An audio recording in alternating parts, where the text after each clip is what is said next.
야, 이하사. 억울해. 억울하면 가서 아빠한테 이르던가. 삼성 장군의 딸이라는 약점을 잡고 그녀를 마음대로 조종할 수 있다고 믿었던 대대장의 오만한 가스라이팅. 하지만 모멸감에 입술을 깨문 이혜진 하사의 눈빛이 싸늘하게 돌변합니다. 그녀는 떨리는 손으로 휴대폰을 집어듭니다. 잠시 후 평화롭던 부대에 비상 사이렌이 울려 퍼지고 위병소 차단기가 박살날 듯 열리며 육군본부 감찰실의 검은 세단 행렬이 연병장으로 들이닥칩니다. 사색이 되어 뛰쳐나온 대대장 눈앞에 날아든 건 친구였던 감찰과장의 서늘한 보직 해임 통보서였는데요. 과연 대대장은 누구의 영린을 건드린 걸까요? 여러분, 오늘 날씨가 많이 추워졌죠?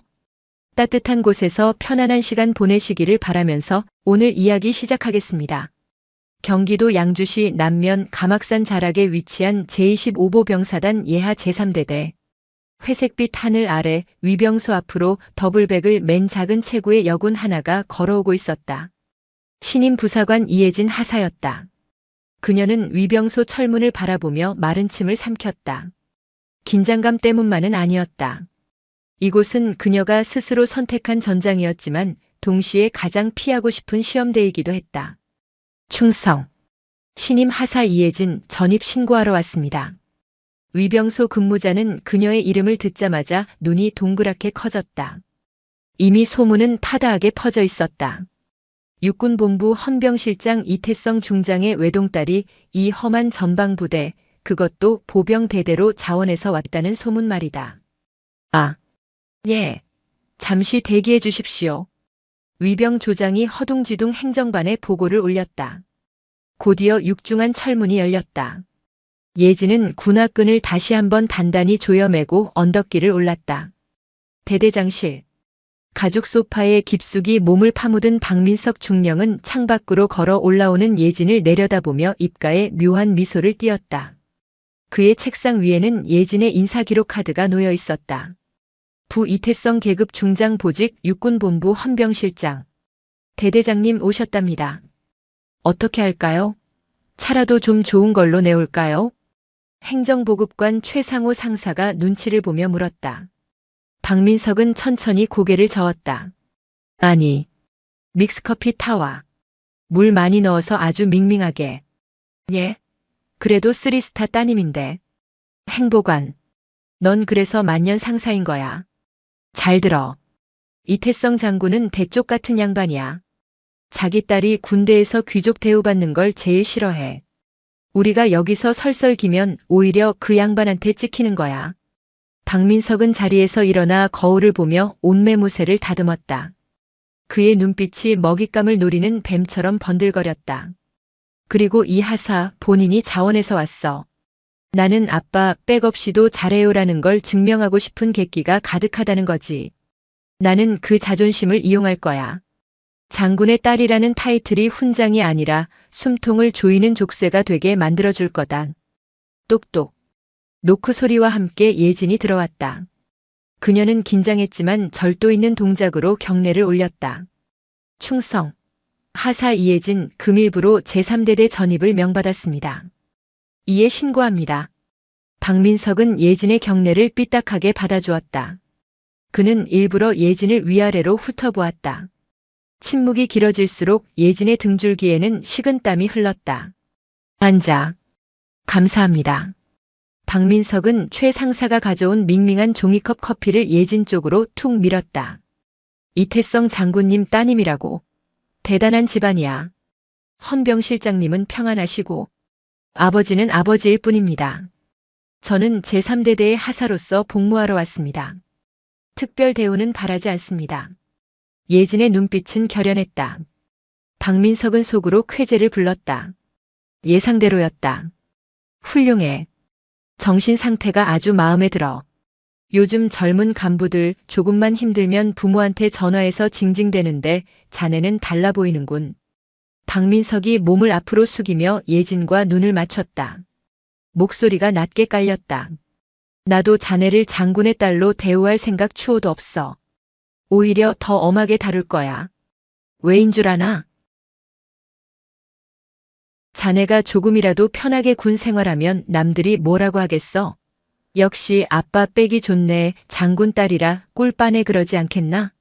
그건 자네 명예만 깎아먹는 게 아니라 훌륭하신 아버님 얼굴에 똥칠하는 거야. 내 말 틀려? 예진은 입술을 꽉 깨물었다. 틀린 말이 하나도 없었다. 그것이 그녀가 가장 두려워하는 것이었다. 맞습니다. 더 혹독하게 지도해 주십시오. 좋아. 약속했다. 우리 부대는 실전과 똑같아. 예외는 없어. 자네가 힘들다고 징징대는 순간 자네는 군인이 아니라 그냥 철없는 아가씨가 되는 거야. 명심해. 명심하겠습니다.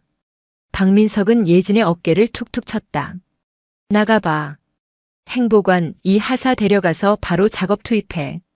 오늘 연병장 배수로 까는 작업 있지? 열외 없이 똑같이 시켜. 장갑은 주지 말고. 예. 대대장님 그래도 맨손은 좀. 최 상사가 짐짓 놀란 척 연기했다. 군인이 장갑 타령은 맨손으로 흙 만져봐야 땅의 소중함을 알지. 안 그래 이 하사? 장군 딸이라고 장갑 껴야 하나? 예진은 주먹을 쥐었다. 아닙니다. 맨손으로 하겠습니다. 그래, 그게 군인이지. 나가봐. 예진이 나가자 박민석과 최 상사는 서로를 보며 킬킬거렸다. 공정함이라는 가면을 쓴 합법적인 괴롭힘, 가스라이팅의 서막이었다. 지옥 같은 일주일이 지났다. 예진의 손은 흙투성이가 되었고 손톱 밑은 까맣게 변했다. 박민석 대대장의 지시는 교묘하고 집요했다. 이 하사, 이번 주말 당직 또 서라. 대대장님, 저번 주와 지지난주도 제가 섰습니다. 규정상. 규정? 야, 다른 김중사는 이번 주에 애 돌잔치라잖아. 박 하사는 노모가 편찮으시고, 자네는 미혼이고 몸도 튼튼하잖아. 솔선수범해야 병사들이 아, 저분은 진짜 군인이구나 하고 인정하지 않겠어? 장군 딸이라고 주말에 쉬면 병사들이 뒤에서 얼마나 씹어대겠냐? 억울해? 아닙니다. 제가 서겠습니다. 그래. 역시 그 아버지의 그 딸이야. 아주 훌륭해. 박민석은 항상 아버지의 명예와 병사들의 인정을 인질로 잡았다. 예진은 반박할 수 없었다. 거절하는 순간 자신이 특혜를 바라는 비겁자가 되는 것 같았기 때문이다. 몸이 힘든 건 참을 수 있었다. 하지만 예진을 정말로 괴롭히는 것은 부대 내에 만연한 병사들 간의 악습과 폭력이었다. 제3대대는 박민석의 방임 아래 양육강식의 논리가 지배하고 있었다. 그 정점에는 본부중대 실세, 병장 김태진이 있었다. 그는 대대장의 총애를 받으며 병사들 위에 군림했다. 어느 날 저녁 예진은 보급창고 뒤편을 지나다가 둔탁한 타격음을 들었다. 퍽, 퍽, 잘못, 했습니다. 예진은 발소리를 죽이고 다가갔다. 그곳에는 김태진 병장이 일병 김동현을 바닥에 눕혀놓고 군화발로 짓밟고 있었다. 김동현의 얼굴은 흙범벅이 되어 있었고 입가에서는 피가 흘러내렸다. 야, 김동현. 표정 풀어라. 선임이 애정으로 안마해주는데 표정이 그게 뭐야? 김태진이 낄낄거리며 김동현의 옆구리를 걷어찼다. 너 때문에 우리 분대 전체가 대대장님한테 깨졌잖아. 청소 상태 불량하다고. 내가 패급이니까 우리가 욕먹는 거야. 알았어? 네. 알겠습니다. 예진의 눈에서 불꽃이 튀었다. 이것은 훈육이 아니었다. 명백한 가혹행위였다. 야, 김태진. 지금 뭐 하는 거야? 예진이 소리치며 뛰어들었다. 김태진은 껌을 짝짝 씹으며 느릿하게 고개를 돌렸다. 전혀 당황한 기색이 없었다. 아, 이 하사님. 애가 빠져가지고 정신교육 중이었습니다. 왜요? 정신교육? 사람을 밟는 게 교육이야? 당장 김동현 일으켜 세워. 너 이거 내가 보고할 거야. 그때 어둠 속에서 누군가가 박수를 치며 걸어왔다. 박민석 대대장이었다. 대대장님, 보셨습니까? 김태진 병장이 후임병을 폭행했습니다. 이건 징계감입니다. 예진은 다급하게 보고했다. 하지만 박민석의 반응은 차가웠다. 이 하사, 너 지금 권력 남용하는 거냐? 예. 무슨 말씀이십니까? 박민석은 싸늘한 눈으로 예진을 쏘아보았다. 내가 보기에 좀 거칠다고 해서 병사들 간의 규율에 함부로 개입해? 이게 바로 오냐오냐 하는 거야. 내가 장군 딸이라고 해서 병사들 위해서 군림하려고 하지 마. 병사들은 그들만의 룰이 있어. 그걸 깨는 건 지휘권 침해야. 하지만 이건 명백한 폭행입니다. 김동현 일병 얼굴을 보십시오.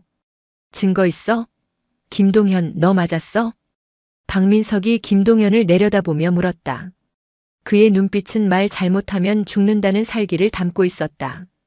김동현은 벌벌 떨며 고개를 저었다. 아닙니다. 제가 넘어진 겁니다. 김태진 병장님은 흙 털어주려고. 들었지? 본인이 아니라잖아. 이 하사, 너 왜 없는 죄를 만들어? 정말 실망이다. 아버지가 헌병대장이면 뭐하나? 딸이 이렇게 무고한 병사를 범죄자로 모는데. 이거 헌병실장님 귀에 들어가면 참 볼만하겠어. 박민석은 혀를 차며 돌아섰다. 김태진이 예진을 향해 비웃음을 날리며 김동현을 끌고 사라졌다. 예진은 멍하니 그 자리에 서 있었다. 자신의 배경이 정의를 실현하는 칼이 아니라 자신을 찌르는 칼날이 되어 돌아오고 있었다. 그녀는 철저히 고립되었다. 김동현 일병의 상태는 날이 갈수록 심각해졌다. 멍은 늘어갔고 눈빛은 초점을 잃어갔다. 그는 예진과 눈이 마주치면 황급히 피했다. 예진이 도와주려 할수록 김태진의 괴롭힘이 더 심해진다는 것을 알았기 때문이다. 최상호 행정보급관과 중대장들은 모두 대대장의 눈치를 보며 예진을 따돌렸다. 야, 장군 딸 피해. 괜히 말 섞었다가 대대장님한테 찍힌다. 재수 없어. 지가 뭐라도 되는 줄 아나 봐. 들리게 하는 수군거림. 예진은 행정반 구석 자리에서 투명 인간처럼 지냈다. 하지만 그녀가 견딜 수 없는 것은 자신의 외로움이 아니라 죽어가는 김동현의 눈빛이었다. 비가 추적추적 내리는 어느 날 밤. 당직 근무를 서던 예진은 순찰 중에 보일러실 쪽에서 들려오는 이상한 소리를 들었다. 제발 살려주세요. 잘못했어요. 닥쳐 이 새끼야. 소리 지르면 죽여버린다. 예진은 손전등을 켜고 보일러실 문을 박차고 들어갔다. 지옥도가 펼쳐져 있었다. 김태진과 상병 2명이 김동현을 거꾸로 매달아 놓고 있었다. 바닥에는 물이 가득 담긴 빨간 고무대야가 놓여 있었고 김태진은 김동현의 머리를 물속에 쳐박고 있었다. 푸아. 컥. 컥. 김동현이 물을 토하며 발버둥 쳤다. 이건 살인이야. 너희들 다 미쳤어. 예진이 달려들어 김태진을 밀쳐내고 밧줄을 풀었다. 바닥에 떨어진 김동현은 사색이 되어 숨을 헐떡였다. 이 하사님? 왜 또 남의 훈련 방해하십니까?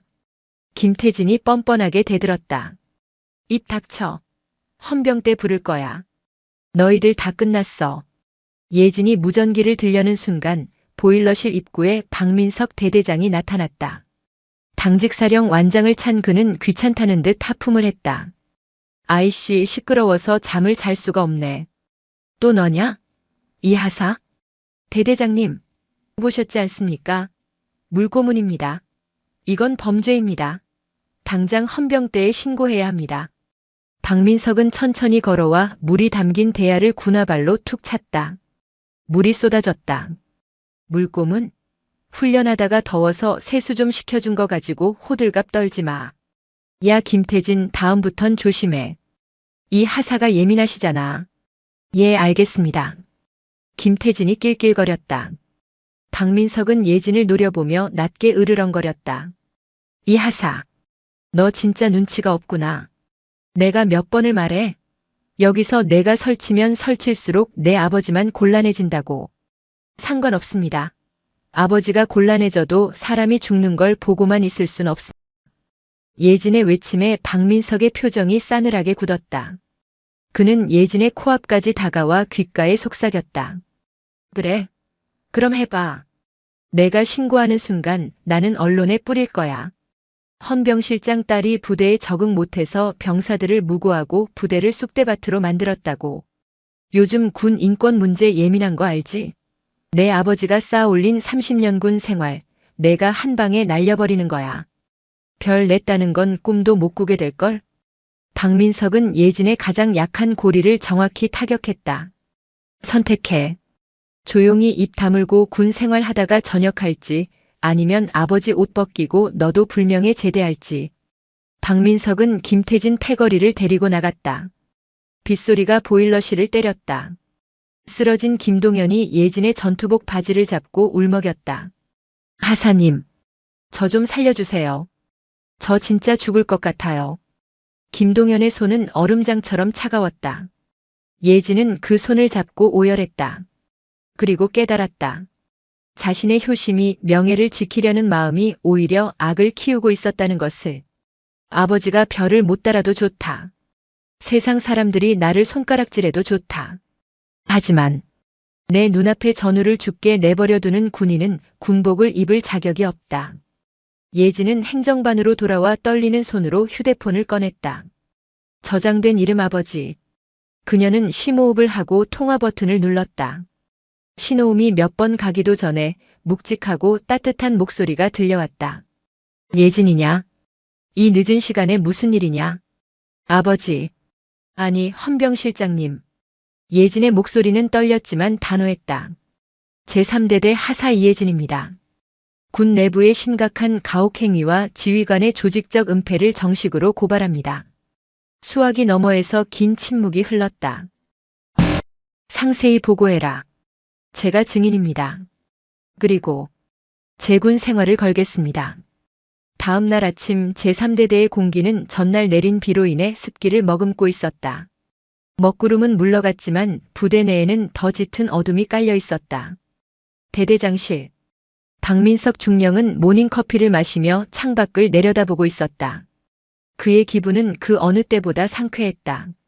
어젯밤 이예진 하사가 보일러실에서 울분을 토하던 모습을 떠올리며 그는 승리감에 도취되어 있었다. 김철수.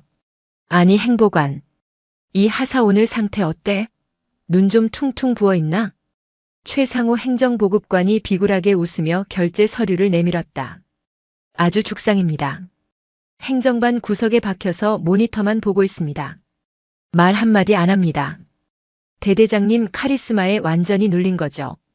역시 장군 따님이라도 대대장님 손바닥 아닙니다. 그렇지. 멘탈이 약해. 어제 내가 아버지 앞길 막지 마라고 한마디 했더니 바로 꼬리 내리잖아. 효녀야 효녀. 이제야 좀 군대 돌아가는 맛이 나네. 박민석은 의자에 몸을 기대며 낄낄거렸다. 그는 이예진이 절대로 신고하지 못할 것이라 확신했다. 그녀는 자존심이 세고 아버지에게 폐를 끼치기 싫어하는 착한 딸이었으니까. 게다가 이태성 헌병실장이 자기 딸 문제로 부대에 직접 개입한다는 것은 곧 제19 감싸기라는 비난을 자초하는 일임을 누구보다 잘 알 것이라 믿었다. 행보관 김태진 병장 불러서 포상 휴가증이나 하나 줘라. 애들 군기 잡느라 고생했는데 위로라도 해줘야지. 명목은 모 부대 환경 미화 유공 정도로 해두고. 예, 알겠습니다. 김 병장이 아주 좋아하겠습니다. 그때였다. 행정반 문이 벌컥 열리며 당직사령 정대위가 사색이 되어 뛰어들어왔다. 그는 노크도 잊은 채 숨을 헐떡였다. 대대장님, 큰일 났습니다. 박민석이 인상을 찌푸렸다. 뭐야? 아침부터 왜 호들갑이야? 사단장님이라도 오셨어? 아닙니다. 본청 현관에 육군본부 차량이 도착했습니다. 육군본부? 박민석의 손에서 커피잔이 멈췄다. 찰랑거리던 검은 액체가 책상 위로 몇 방울 튀었다. 육본에서 왜? 무슨 공문 내려온 거 있어? 그게 감찰실입니다. 감찰실 차량 3대가 위병소를 통과해서 지금 막 본청 앞에 섰습니다. 순간 박민석의 뇌리에 어젯밤 이예진의 도끼 어린 눈빛이 스쳐 지나갔다. 설마 진짜 찔렀어? 그 계집애가? 하지만 그는 애써 불안감을 눌렀다. 감찰이 나온다고 해도 당장 큰일이 나는 건 아니었다. 그는 서둘러 머리를 굴렸다. 증거는 인멸했다. 김태진과 병사들은 입을 맞췄고 피해자 김동현은 공포에 질려 입도 뻥긋 못할 상태다. 무엇보다 자신에게는 믿는 구석이 있었다. 정대위 진정해. 감찰 좀 나온 거 가지고 쫄기는.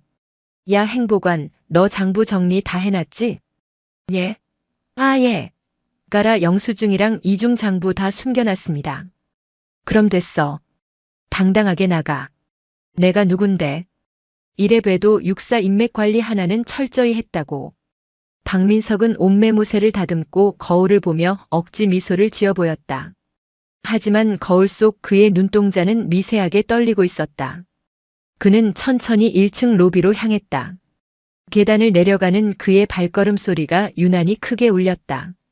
로비에는 검은 양복을 입은 수사관 서너 명과 정복을 갖춰 입은 대령 한 명이 뒷짐을 지고 서 있었다. 대령의 어깨에 박힌 무궁화 3개가 형광등 불빛을 받아 서늘하게 빛나고 있었다. 박민석은 그 대령의 뒷모습을 보자마자 멈칫했다. 익숙한 체구, 익숙한 자세. 대령이 천천히 뒤를 돌았다. 선글라스를 끼고 있었지만 박민석은 그가 누구인지 단번에 알아봤다. 최진혁, 육군본부 감찰과장. 그리고 박민석의 육사 동기이자 생도 시절부터 생사고락을 함께했던 절친한 친구. 진혁이? 박민석의 입에서 안도의 한숨이 터져 나왔다. 다행이다. 모르는 사람이 아니라 친구가 왔다. 이건 말이 통한다는 뜻이다. 이태성 실장이 딸의 투정을 듣고 그래도 아는 사람을 보내서 조용히 무마하려는 모양이라고 착각했다. 야, 최진혁. 내가 여긴 웬일이냐? 연락도 없이. 깜짝 놀랐잖아. 박민석은 과장되게 웃으며 두 팔을 벌리고 다가갔다. 야, 이럴 줄 알았으면 미리 회식이라도 준비하는 건데. 잘 지냈냐? 동기 얼굴 보기 힘들다, 야. 하지만 최진혁은 움직이지 않았다. 박민석이 내민 손을 잡지도 웃어주지도 않았다. 선글라스 너머의 시선은 박민석이 아닌 허공 어딘가를 응시하는 듯 냉랭했다. 박민석 중령. 최진혁의 입에서 나온 호칭은 민석아가 아니었다. 사무적이고 건조한 완벽한 타인을 부르는 호칭이었다. 박민석의 표정이 굳어졌다.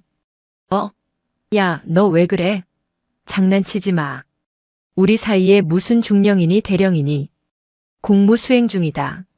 사적인 대화는 하지 않는다. 최진혁은 박민석의 말을 자르며 옆에 서 있던 수사관에게 짧게 눈짓했다. 수사관이 품에서 붉은색 도장이 찍힌 서류 봉투를 꺼내 박민석의 가슴팍에 내밀었다. 육군본부 특별감찰 지시 제2025-1호 제3대대 내 가혹행위 은폐, 직권남용, 업무상 횡령 혐의에 대한 즉각적인 조사 착수를 통보한다. 박민석은 얼떨결에 서류를 받아들었다. 종이의 무게가 천근만근처럼 느껴졌다. 이게 무슨 소리야? 감찰이라니? 야, 진혁아. 나야, 나. 박민석이라고. 안다. 내가 박민석인 거. 최진혁이 선글라스를 벗었다. 드러난 그의 눈에는 분노와 실망, 그리고 깊은 슬픔이 뒤엉켜 있었다. 그래서 내가 온 거다. 다른 사람이 오면 내가 무슨 짓을 할지 모르니까. 최진혁은 뒤에 대기하던 수사관들에게 명령을 내렸다. 그 목소리는 대대청사를 울릴 만큼 단호했다. 지금 즉시 압수수색 시작한다. 대대장실, 행정반, 그리고 지목된 가해 병사들의 생활관까지. 서류 한 장, 메모지 조각 하나 남기지 말고 싹 다 확보해. 디지털 포렌식 팀은 서버실 장악하고 CCTV 원본부터 따. 예, 알겠습니다. 야, 잠깐만. 최진혁, 너 미쳤어? 박민석이 최진혁의 앞을 막아섰다. 이거 보복감찰이지? 이혜진 하사가 찔렀지? 아빠 백 믿고 지휘관 담그려고 작정한 거잖아. 너도 알잖아. 이태성 장군님이 딸내미 부탁받고 이러는 거면 이거 직권남용이야. 내가 가만히 있을 것 같아? 박민석은 악을 썼다. 로비에 있던 병사들이 겁에 질려 쳐다보았지만 그는 아랑곳하지 않았다. 그는 끝까지 자신의 죄를 보지 못하고 장군 딸의 횡포라는 프레임을 씌워 상황을 모면하려 했다. 최진혁은 그런 박민석을 물끄러미 내려다보았다. 마치 썩어버린 고목을 바라보는 눈빛이었다. 올라가자. 대대장실에서 얘기해. 병사들 보기에 부끄럽지도 않냐. 대대장실 문이 닫히자마자 무거운 침묵이 내려앉았다. 밖에서는 수사관들이 서류함을 뒤집는 소리와 고함이 들려왔지만 방 안은 진공 상태처럼 고요했다. 최진혁 대령은 소파에 앉지 않았다. 그는 박민석의 책상 위에 어지럽게 널린 골프 잡지와 수북한 담배꽁초를 혐오스러운 눈빛으로 훑어보았다. 진혁아. 박민석이 비굴한 목소리로 침묵을 깼다. 그는 땀을 뻘뻘 흘리며 냉장고에서 음료수를 꺼내려 했다. 일단 좀 앉아. 이거 마시면서 얘기하자. 내가 다 설명할게. 이거 진짜 오해라니까. 애들 군기 좀 잡으려고 한 건데 이 하사가 곱게 자라서 과민 반응한 거야. 내가 장군님 따님이라고 뒤에서 얼마나 챙겨줬는데.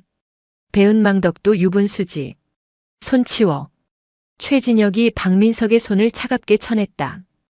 음료수 캔이 바닥에 뒹굴었다. 너는 내가 왜 조사를 받는지 아직도 파악이 안 되나 보구나. 그러니까 이혜진이 찌른 거잖아. 아빠 찬스 써서. 아니. 최진혁의 목소리가 낮게 깔렸다.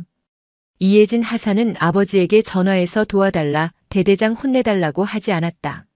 정식 지휘 계통을 밟아 범죄 신고를 했다. 육군본부 감찰실 한라인으로 직접 녹취록과 증거 사진을 보냈어. 뭐? 이태성 헌병실장님은 감찰실장님께 보고받고 나서야 하셨다. 그리고 나를 부르셨지.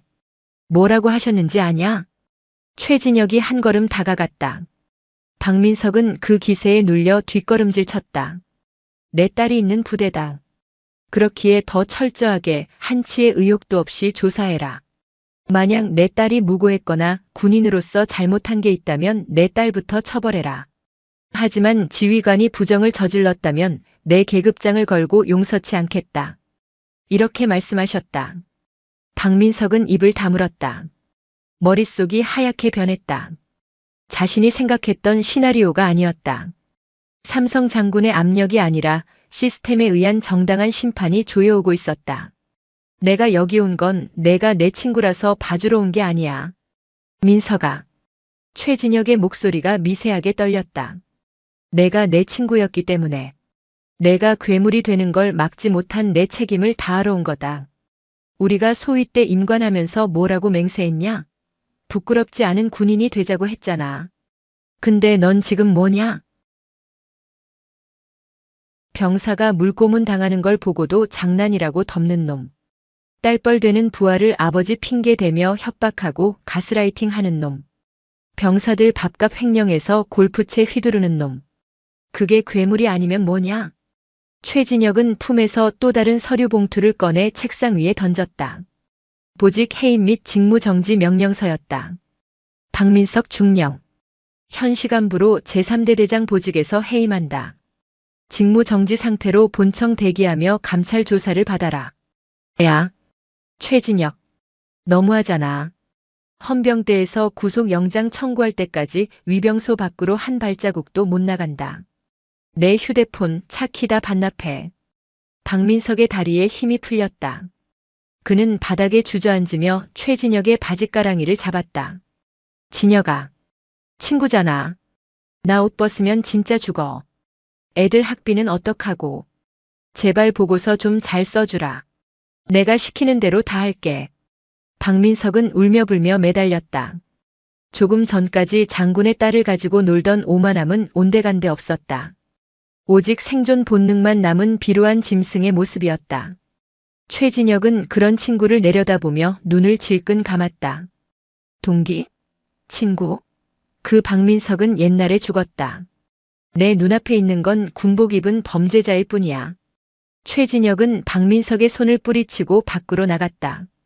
문이 닫히고 박민석은 텅 빈 대대장실에 홀로 남겨졌다. 벽에 걸린 지휘관 액자 속 자신의 웃는 얼굴이 기괴하게 느껴졌다. 본격적인 조사가 시작되었다. 감찰실의 조사는 헌병대의 수사와는 달랐다. 무력보다는 치밀한 증거와 논리로 상대를 압박했다. 행정반. 최상호 행정보급관은 수사관들 앞에서 식은땀을 줄줄 흘리고 있었다. 수사관들은 이미 그의 이중장부와 차명 계좌 내역을 모두 확보한 상태였다. 최상호 상사. 여기 보시면 3월 5일 식자재 납품 업체로부터 200만 원 입금된 내역이 있습니다. 그리고 같은 날 대대장 박민석 명의의 계좌로 100만 원이 이체됐고요. 이거 뭡니까? 최상호의 눈동자가 흔들렸다. 그는 박민석을 믿었다. 대대장이 어떻게든 막아줄 것이라고 생각했다. 그게 빌린 돈 갚은 겁니다. 아, 그래요? 그럼 이 녹취록은 뭡니까? 박민석 중령이 직접 제출한 건데. 수사관이 거짓말을 던졌다. 네? 대대장님이요? 박 중령이 그러더군요.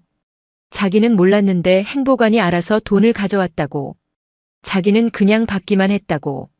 그 말에 최상호의 이성이 끊어졌다. 믿었던 도끼에 발등이 찍힌 것이다. 그 개자식이. 와, 나 진짜 어이가 없네. 수사관님, 제가 다 불겠습니다. 그거 다 대대장님이 시킨 겁니다. 저한테 야, 이번 달 골프비 부족하다. 좀 만들어봐라고 해서 제가 어쩔 수 없이. 최상호는 살기 위해 박민석의 모든 비리를 술술 불기 시작했다. 심지어 박민석이 예진을 괴롭히라고 지시했던 내용, 김태진 병장을 사주해 김동현 일병을 폭행하게 만든 정황까지 낱낱이 털어놓았다. 김태진 병장도 상황은 마찬가지였다. 그는 생활관에서 조사를 받으며 꾀병을 부리고 있었다.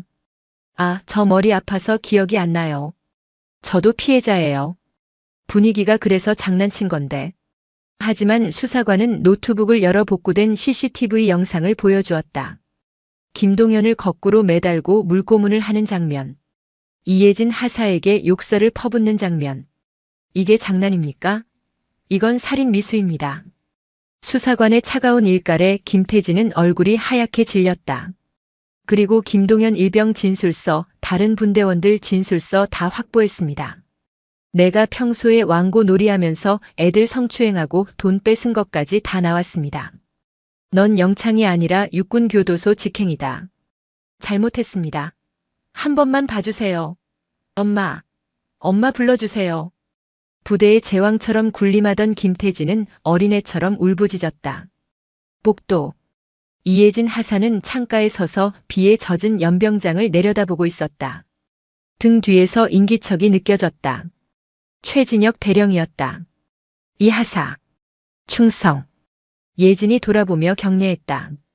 최진혁은 씁쓸한 미소를 지으며 그녀의 격려를 받아주었다. 고생 많았다. 많이 힘들었지? 미안하다. 선배 장교로서 그리고 박민석의 동기로서 부끄럽구나. 아닙니다. 대령님께서 와주셔서 다행입니다. 네, 아버님. 겉으로는 엄하게 말씀하셨지만 전화 끊으실 때 목소리가 떨리시더라. 딸이 다치지 않았는지 걱정 많이 하셨어.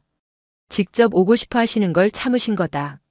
오면 내가 더 곤란해질까봐. 예진의 코끝이 찡해졌다.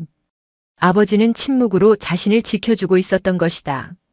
수사는 걱정 마라.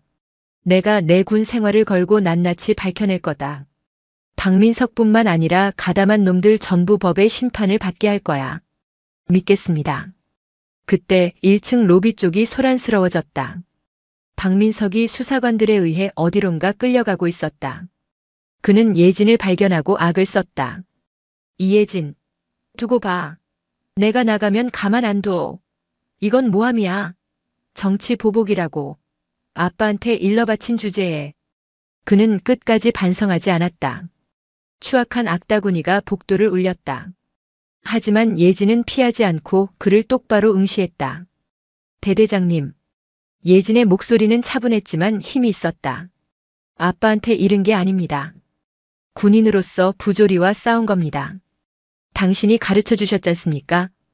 군복은 무거운 거라고. 저는 그 무게를 감당했을 뿐입니다. 박민석은 멍하니 입을 벌렸다. 할 말을 잃은 그는 헌병들에게 질질 끌려나갔다. 비가 그친 하늘에서 햇살이 한 줄기 내려와 예진의 어깨를 비추었다. 그녀의 어깨에 달린 하사 계급장이 그 어느 때보다 빛나 보였다. 육군본부 감찰실 별관 조사본부. 이곳은 헌병대의 유치장과는 또 다른 종류의 공포가 지배하는 공간이었다. 물리적인 압박보다는 차가운 팩트와 증거로 사람의 인생을 해부하는 수술실에 가까웠다. 창문 하나 없는 회색 벽 윙윙 돌아가는 환풍기 소리, 그리고 타닥타닥거리는 수사관의 타자 소리만이 정막을 깨고 있었다. 제1조사실. 박민석 중령은 직무정지 상태로 피조사자석에 앉아 있었다. 며칠 사이 그의 얼굴은 10년은 늙어 보였다. 기름졌던 피부는 푸석해졌고 눈 밑에는 검은 그늘이 턱까지 내려와 있었다. 그의 맞은편에는 낯선 감찰관이 아닌 그의 동기이자 육군본부 감찰과장인 최진혁 대령이 앉아 있었다. 이것은 배려가 아니었다. 가장 잘 아는 사람이 가장 아픈 환부를 도려내겠다는 잔인한 예고였다. 박민석 중령. 최진혁이 두꺼운 서류철을 책상 위에 쿵소리 나게 내려놓았다. 너는 내가 꽤 똑똑한 지휘관이라고 생각했겠지. 사고 터지면 행보관 시켜서 덮고 돈 필요하면 가라 영수증 만들어서 빼돌리고.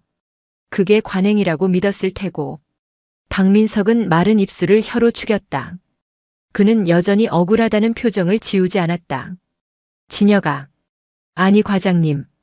오해라니까요. 그게 다 행보관 그놈이 알아서 한 거지 저는 결제 도장만 찍었습니다. 지휘관이 실무를 어떻게 다 합니까? 도장? 그래. 내 도장이 찍힌 문서가 여기 100건이 넘어. 최상우 상사가 바보냐? 지 혼자 독박 쓸 짓을 하게.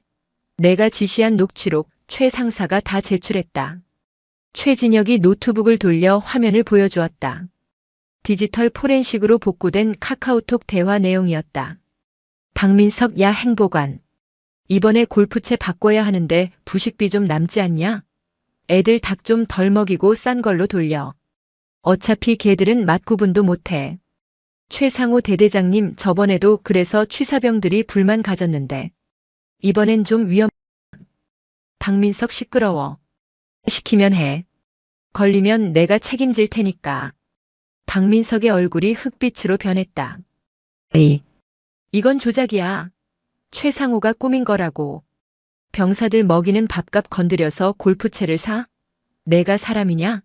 그러고도 내가 장군 되기를 바랐어?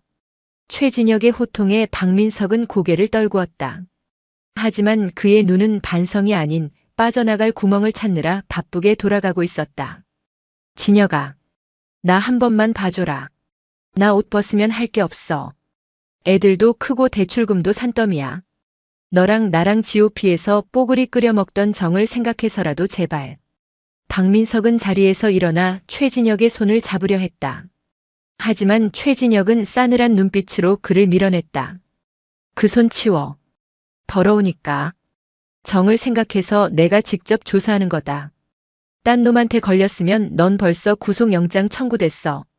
여기서 사실대로 다 불고 법의 심판을 받는 게 그나마 내가 살 길이다. 한편 제2조사실. 행정보급관 최상호 상사는 이미 이성을 잃은 상태였다. 그는 자신이 살기 위해 대대장을 믿었지만 감찰관이 들려준 박민석의 진술 내용을 듣고 배신감에 치를 떨었다. 최상호 상사. 박민석 중령 진술에 따르면 모든 횡령과 가혹행위 은폐는 당신이 주도했고 자신은 보고받지 못했다고 하던데. 맞습니까? 뭐라고요? 그 새끼가 그래요? 와, 나 진짜 어이가 없네. 최상호가 책상을 쾅 내리쳤다. 수사관님, 제가 다 불겠습니다. 박민석 그 인간 작년에 부대 공사비 리베이트 받은 것도 있어요. 위병소 공사할 때 업자한테 500만 원 현금으로 받은 거 제가 직접 받습니다. 그리고 병사들 휴가증 팔아서 뒷돈 챙긴 것도 대대장이 시킨 겁니다. 증거 있습니까? 제 휴대폰 비밀 폴더에 다 있습니다. 그 인간이랑 통화한 거 자동 녹음 다 돼 있다고요. 저 혼자 죽을 순 없어요. 그 인간 완전 쓰레기라고요. 서로가 서로의 목을 조르는 추악한 폭로전. 그들이 전우회라고 포장했던 것은 이익을 공유할 때만 유효한 범죄 카르텔에 불과했다. 이익이 사라지고 처벌의 공포가 닥치자 그들은 굶주린 늑대떼처럼 서로를 물어뜯기 시작했다. 제3조사실의 김태진 병장은 상황이 심각함을 인지하고 울고불고 난리를 치고 있었다. 저 집에 갈래요. 엄마 불러주세요. 저 저녁 얼마 안 남았단 말이에요. 조용히 해. 여기가 내 안방이야? 수사관이 서류철로 책상을 내리쳤다. 너 때문에 정신과 치료받고 있는 김동현 일병 생각은 안 나냐? 내가 물고문하고 구타할 때 걔는 얼마나 집에 가고 싶었을까? 장난이었다니까요. 다들 그렇게 군 생활했어요. 왜 저한테만 그러세요? 대대장님도 다 알고 계셨단 말이에요. 그래, 대대장도 알았겠지. 그래서 대대장도 지금 옆방에서 조사받고 있어. 너는 시킨다고 사람을 고문하냐? 내가 한 짓은 훈육이 아니라 고문이고 범죄야. 넌 영창이 아니라 육군교도소 직행이다. 김태진의 뻔뻔한 태도에 수사관은 혀를 찼다. 이들에게 반성이란 단어는 사전에 없는 듯 했다. 오직 처벌에 대한 공포와 억울함만이 그들의 머릿속을 지배하고 있었다. 국군수도병원 정신건강의학과 병동. 창밖에는 5월의 따스한 햇살이 내리쬐고 있었지만 김동현 일병의 병실에는 여전히 겨울의 냉기가 남아있었다. 그는 침대 구석에 웅크린 채 멍하니 허공을 응시하고 있었다. 육체적인 멍은 사라졌지만 영혼에 새겨진 멍은 좀처럼 지워지지 않았다. 문이 열리는 소리만 들려도 그는 소스라치게 놀라 이불 속으로 숨곤 했다. 동현아. 부드러운 목소리와 함께 병실 문이 열렸다. 사복 차림의 이혜진 중사가 들어왔다. 그녀의 뒤에는 중절모를 쓴 중년의 남성이 서 있었다. 이태성 헌병실장이었다. 그는 군복이 아닌 편안한 트렌치코트 차림이었지만 그에게서 뿜어져 나오는 기품은 감출 수 없었다. 김동현은 낯선 남자의 등장에 잔뜩 긴장하여 이불을 끌어당겼다. 본능적으로 그가 높은 사람임을 직감했다. 괜찮아. 우리 아버지야. 인사드려. 예진의 말에 김동현은 주춤주춤 고개를 숙였다. 아, 안녕하십니까? 일병 김동현입니다. 이태성은 천천히 침대 곁으로 다가갔다. 그리고 김동현의 눈높이에 맞춰 무릎을 굽히고 앉았다. 대한민국 육군 헌병의 총수 별 3개의 장군이 갓 20살 넘은 병사 앞에서 자신을 낮춘 것이다. 많이 힘들었지. 이태성의 투박한 손이 김동현의 앙상한 손등을 덮었다. 따뜻했다. 김동현은 그 온기에 울컥 눈시울이 붉어졌다. 죄송합니다. 제가 약해 빠져서 부대에 폐만 끼치고 선임들 말도 잘 못 알아듣고. 김동현은 여전히 자책하고 있었다. 가해자들이 그에게 심어놓은 너는 폐급이다. 내가 문제다라는 세뇌가 아직도 그를 괴롭히고 있었다. 아니다. 절대 아니다. 이태성은 단호하게 고개를 저었다. 그의 눈빛은 엄격했지만 그 엄격함은 김동현이 아닌 세상을 향해 있었다. 내가 약한 게 아니야. 우리 어른들이 못난 거다. 나라 지키러 온 귀한 아들을 지켜주지 못한 지휘관들의 잘못이고 그걸 미리 발견하지 못한 내 잘못이다. 부끄러워해야 할 사람은 내가 아니라 나다. 이태성은 중절모를 벗고 김동현에게 깊이 고개를 숙였다. 미안하다. 정말 미안하다. 군을 대표해서 사과하마. 그것은 계급을 초월한 인간 대 인간으로서의 진심 어린 사과였다. 김동현의 눈에서 굵은 눈물방울이 툭툭 떨어졌다.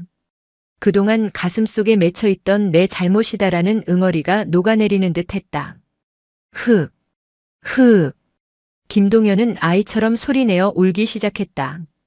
이태성은 말없이 그의 어깨를 토닥여 주었다. 예진도 뒤돌아 눈물을 훔쳤다. 병실을 나온 이태성은 창가에 서서 병원 정원을 내려다보았다. 아버지. 예진이 불렀다. 그래. 고맙습니다. 동현이에게 큰 위로가 됐을 거예요.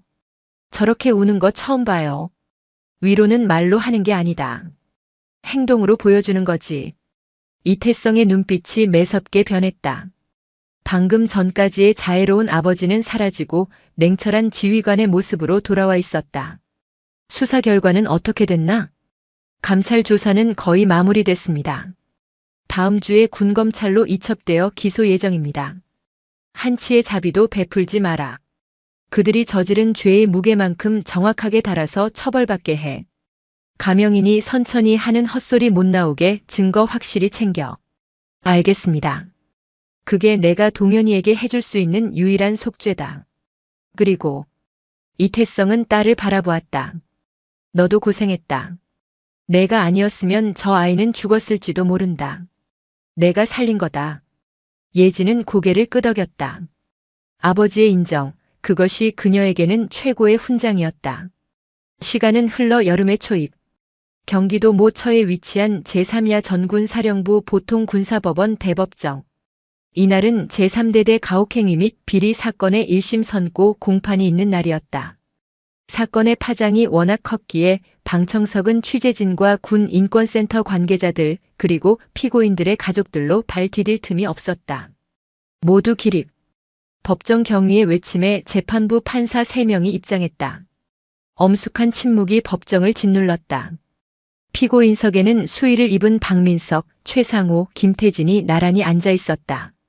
몇 달 전 부대를 호령하던 위세는 온데간데 없었고 머리를 짧게 깎은 초라하고 비굴한 범죄자들의 모습만이 남아 있었다. 검찰관이 공소 사실을 낭독했다. 목소리는 날카롭고 단호했다. 피고인 박민석은 지휘관으로서의 의무를 저버리고 부하들의 고혈을 짜내 사리사욕을 채웠으며 조직적인 가혹행위를 교사 및 방조하였습니다. 또한 내부 고발자를 협박하고 감찰 조사 과정에서도 반성보다는 책임 회피로 일관하는 등 죄질이 극히 불량합니다. 이에 징역 7년을 구형합니다. 7년. 박민석은 비틀거리며 쓰러질 듯하자 교도관들이 그를 부축했다. 이어서 증인 신문이 이어졌다. 증인석에는 최진혁 대령이 앉았다. 그는 박민석을 쳐다보지 않고 재판장만 응시했다. 증인. 피고인 박민석과 동기라고 들었습니다. 피고인이 평소 지휘관으로서 어땠습니까? 최진혁은 잠시 침묵하다 입을 열었다. 과거의 박민석은 훌륭한 군인을 꿈꾸는 친구였습니다. 하지만 지금 저 자리에 앉아 있는 사람은 제가 알던 박민석이 아닙니다. 계급장을 권력으로 착각하고 부하를 소모품으로 여긴 괴물일 뿐입니다. 최진혁의 목소리는 떨리고 있었다. 친구로서 그리고 동료 군인으로서 재판장님께 간곡히 요청드립니다. 다시는 대한민국 군대에 이런 지휘관이 발붙이지 못하도록 엄벌에 처해 주십시오. 그것만이 피고인이 군인으로서 마지막 명예를 지키는 길입니다. 박민석은 최진혁의 증언에 고개를 들지 못했다. 짐승 같은 흐느낌 소리가 피고인석에서 새어나왔다. 오랜 심리 끝에 재판장이 판결문을 집어들었다. 법정 안의 공기가 팽팽하게 당겨졌다. 주문. 피고인 박민석을 징역 5년에 처한다. 또한 군인사법 제40조에 의거하여 제적하며 이로 인해 피고인의 퇴역연금 수급권은 박탈된다. 그 순간 박민석이 비명을 지르며 자리에서 튀어올랐다. 연금 박탈. 그는 판결 내용 중 징역보다 연금이라는 단어에 반응했다. 재판장님, 안 됩니다. 제가 30년을 군에 바쳤습니다. 연금은 제 노후입니다. 차라리 징역을 더 살겠습니다. 돈만은 주셔야죠.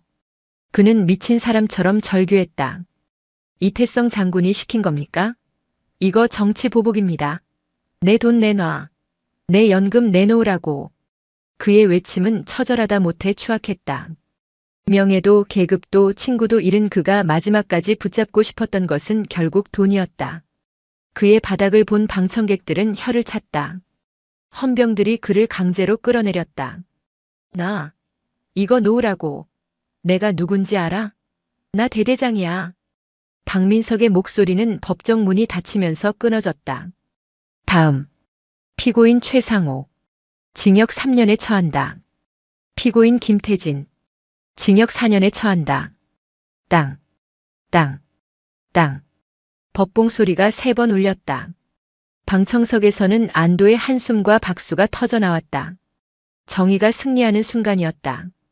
최상호는 가족들을 보며 오열했고 김태진은 바닥에 주저앉아 멍하니 천장만 바라보았다. 그들이 쌓아 올린 견고한 악의 성은 파도 한 번의 흔적도 없이 사라졌다.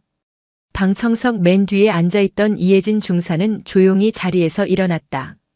그녀의 표정은 담담했다. 승리의 기쁨보다는 이 당연한 결과를 얻기 위해 흘려야 했던 수많은 땀과 눈물이 떠올라 가슴이 먹먹했다. 그녀는 법정을 나서며 푸른 하늘을 올려다보았다. 긴 싸움이 끝났다. 이제 돌아가야 할 곳은 다시 그녀의 부대 제3대대였다. 하지만 그곳은 이제 더 이상 지옥이 아닐 것이다. 계절은 어김없이 돌아와 가막산 자락에도 봄이 찾아왔다. 살을 애는 듯한 칼바람이 불던 제3대대 연병장 주변에는 철쭉이 붉게 타오르고 있었고 앙상했던 나뭇가지에는 연두빛 새순이 돋아나고 있었다. 부대의 풍경은 1년 전 그 지옥 같던 시절과는 완전히 달라져 있었다. 가장 먼저 눈에 띄는 것은 건물이었다. 음습하고 곰팡이 냄새가 진동하던 구형 막사는 리모델링을 거쳐 산뜻하게 변했고 김동현 일병이 고통받았던 그 악명 높은 보일러실 옆 창고는 철거되었다. 그 자리에는 병사들이 일과 후 책을 읽거나 차를 마실 수 있는 비룡 북카페가 들어섰다. 하지만 건물보다 더 크게 변한 것은 그 안에서 살아가는 사람들이었다. 점심시간 연병장에서는 병사들이 335 모여 족구를 하고 있었다. 김상병님, 공 갑니다. 나이스. 야, 이일병. 수비 좋았어. 실수했다고 욕설이 날아오거나 정강이를 걷어차는 일은 없었다. 계급에 상관없이 서로 존댓말을 쓰고 웃음소리가 끊이지 않았다. 박민석 대대장이 심어놓았던 공포와 불신, 그리고 약육강식의 논리는 완전히 사라졌다. 그 빈자리를 전우회라는 이름의 신뢰가 채우고 있었다. 행정반. 이혜진 중사는 자리에 앉아 업무 일지를 검토하고 있었다. 그녀의 어깨에는 이제 하사 계급장이 아닌 초록색 견장과 함께 중사 계급장이 달려 있었다. 사건 해결 이후 그녀의 공로가 인정되어 특진한 결과였다. 중사님, 이번 주 교육훈련 계획표입니다. 확인 부탁드립니다. 새로 전입 온 신임 소위가 깍듯하게 서류를 내밀었다. 예진은 꼼꼼하게 서류를 훑어보았다. 소위님, 여기 야간 순찰 코스 말입니다. 사각지대가 좀 있는데 이쪽으로 동선을 바꾸는 게 어떨까요? 병사들 안전 문제도 있고요. 아, 그렇군요. 미처 생각 못했습니다. 역시 중사님이십니다. 바로 수정하겠습니다. 예진은 이제 부대 내에서 독사나 장군의 딸이라는 꼬리표 대신 부대원들이 가장 믿고 의지하는 큰 누나이자 멘토로 불리고 있었다. 그녀는 자신이 겪었던 부당함을 대물림하지 않기 위해 신임 하사들이나 병사들의 고충을 누구보다 먼저 듣고 해결해 주었다. 오후 2시 위병소에서 인터폰이 울렸다. 충성. 행정반입니다. 위병소장이다. 이혜진 중사님 면회객 오셨다. 면회객입니까? 누구십니까? 예비역이라고 하는데. 이름이 김동현이다. 예진의 손이 잠시 멈췄다. 김동현. 잊을래야 잊을 수 없는 이름. 그녀는 하던 일을 멈추고 모자를 고쳐 쓴 뒤 위병소로 향했다. 발걸음이 나도 모르게 빨라졌다. 위병소 앞 벤치. 말끔한 셔츠에 면바지를 입은 청년이 등을 보이고 앉아 있었다. 예진이 다가가자 청년이 벌떡 일어나며 장난스럽게 경례를 붙였다. 충성. 예비역 병장. 아니, 영원한 일병 김동현. 이혜진 중사님께 신고합니다. 김동현이었다. 예진은 잠시 말을 잇지 못했다. 1년 전 병원 침대에서 웅크리고 울던 그 나약하고 상처투성이었던 청년은 없었다. 햇볕에 적당히 그을린 건강한 피부, 자신감 넘치는 눈빛, 그리고 무엇보다 환한 미소. 그는 완전히 다른 사람이 되어 있었다. 자세 나오는데? 어서 와라.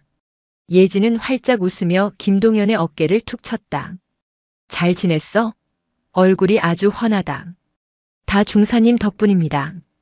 학교 복학해서 정신없이 지내고 있습니다. 두 사람은 부대 내에 새로 생긴 카페에 앉았다. 박민석 대대장이 장군 딸이라며 비꼬면서 주던 믹스커피가 아니라 시원한 아이스 아메리카노가 놓여 있었다. 공부는 할만하고. 네. 저 법학과로 전과했습니다. 법학? 갑자기? 김동현의 눈빛이 진지해졌다. 저처럼 억울한 일 당하는 군인들 없게 돕고 싶어서요. 군 인권센터에서 봉사활동도 하고 있습니다. 나중에 인권 변호사가 되는 게 꿈입니다. 제가 겪은 지옥을 다른 후배들은 겪지 않게 하고 싶습니다. 김동현의 목소리에는 힘이 있었다. 그것은 단순한 다짐이 아니라 고통을 이겨낸 사람만이 가질 수 있는 단단한 신념이었다. 예진은 가슴 한구석이 뭉클해지는 것을 느꼈다. 자신이 목숨 걸고 지킨 것이 헛되지 않았음을 확인하는 순간이었다. 멋지네. 나중에 나 사고 치면 내가 변호해줘야겠다. 에이, 중사님이 사고 칠 일이 뭐가 있습니까? 악당들 때려잡느라 바쁘실 텐데. 제가 변호사 되면 우리 부대 무료 법률 상담부터 하겠습니다.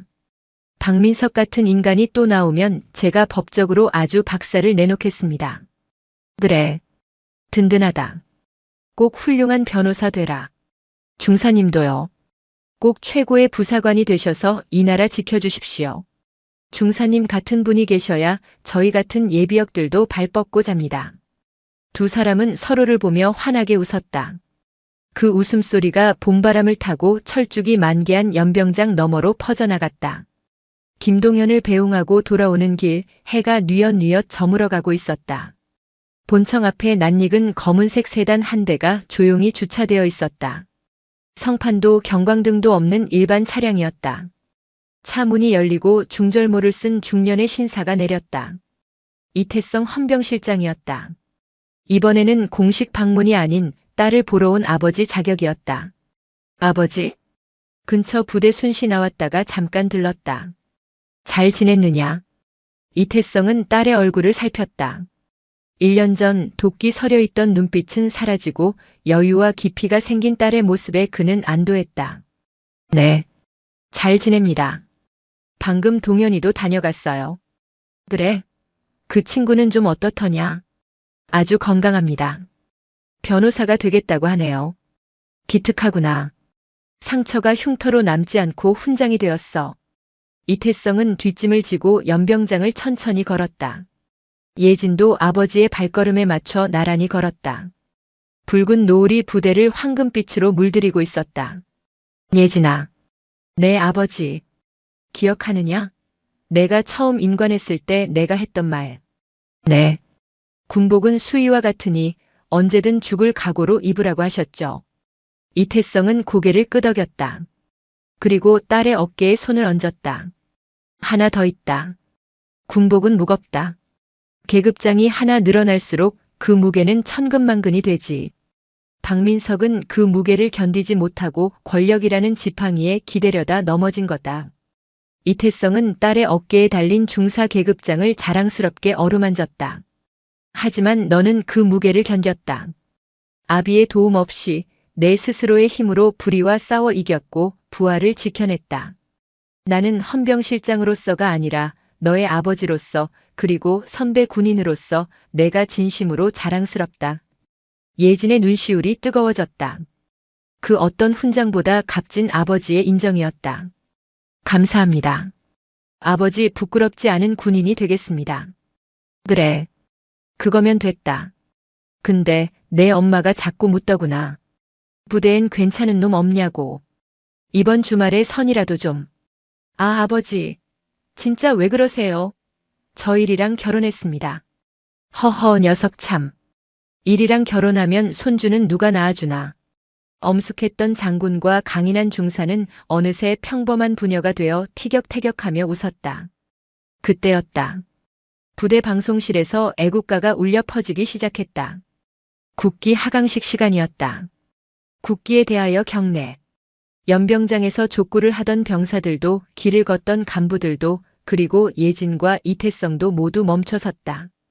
그들은 사령부 계양대에서 천천히 내려오는 태극기를 향해 몸을 돌렸다.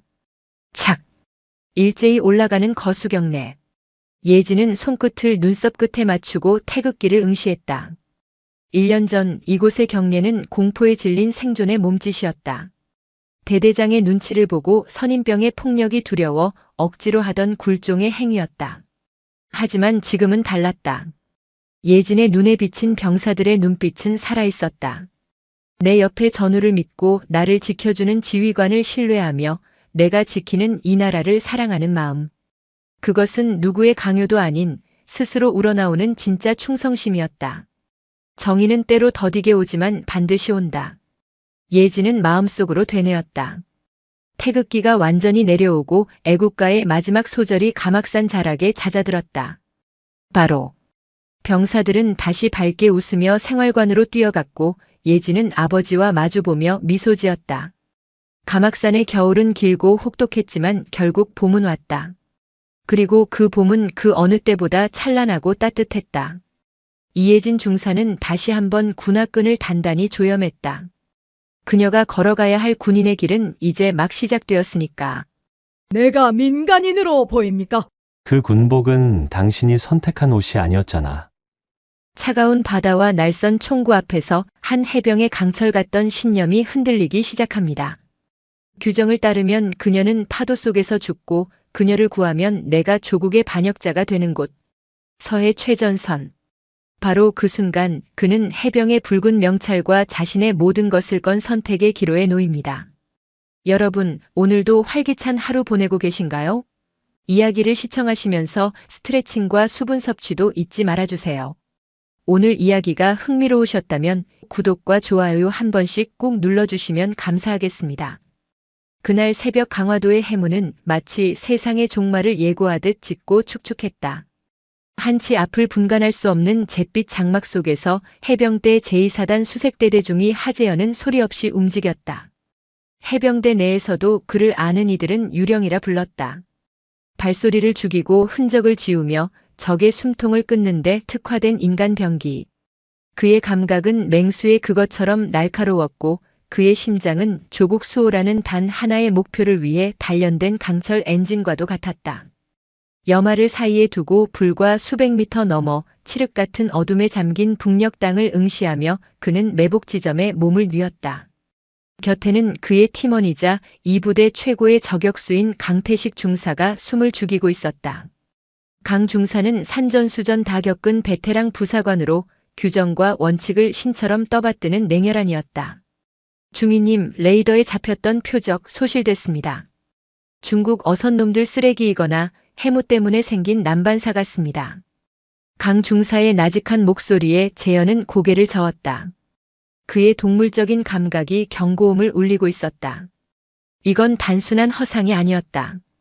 파도 소리에 섞여 들어오는 미세한 이질감, 비릿한 바다 냄새에 섞인 희미한 디젤류 냄새. 무언가 다가오고 있었다. 아니다.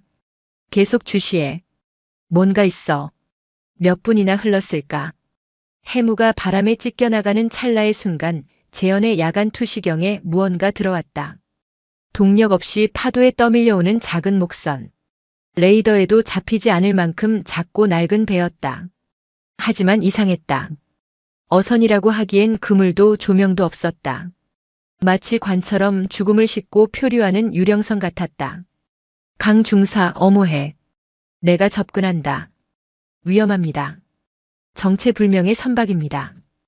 규정대로라면 즉시 사격 경고 후 격침시켜야 합니다. 너무 가까워. 그리고 저건 위협이 아니라 조난으로 보인다.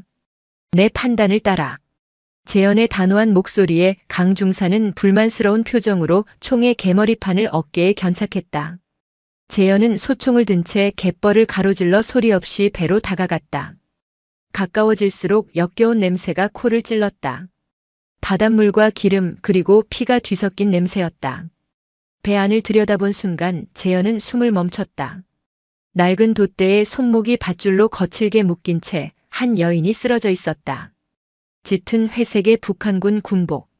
하지만 군복은 갈기갈기 찢겨 있었고 드러난 팔뚝과 목덜미에는 끔찍한 폭행의 흔적이 가득했다.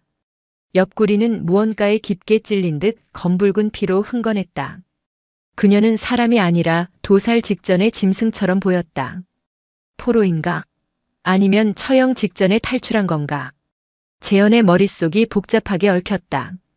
그 순간 거친 파도가 목선을 해안의 날카로운 암초 쪽으로 밀어붙이기 시작했다.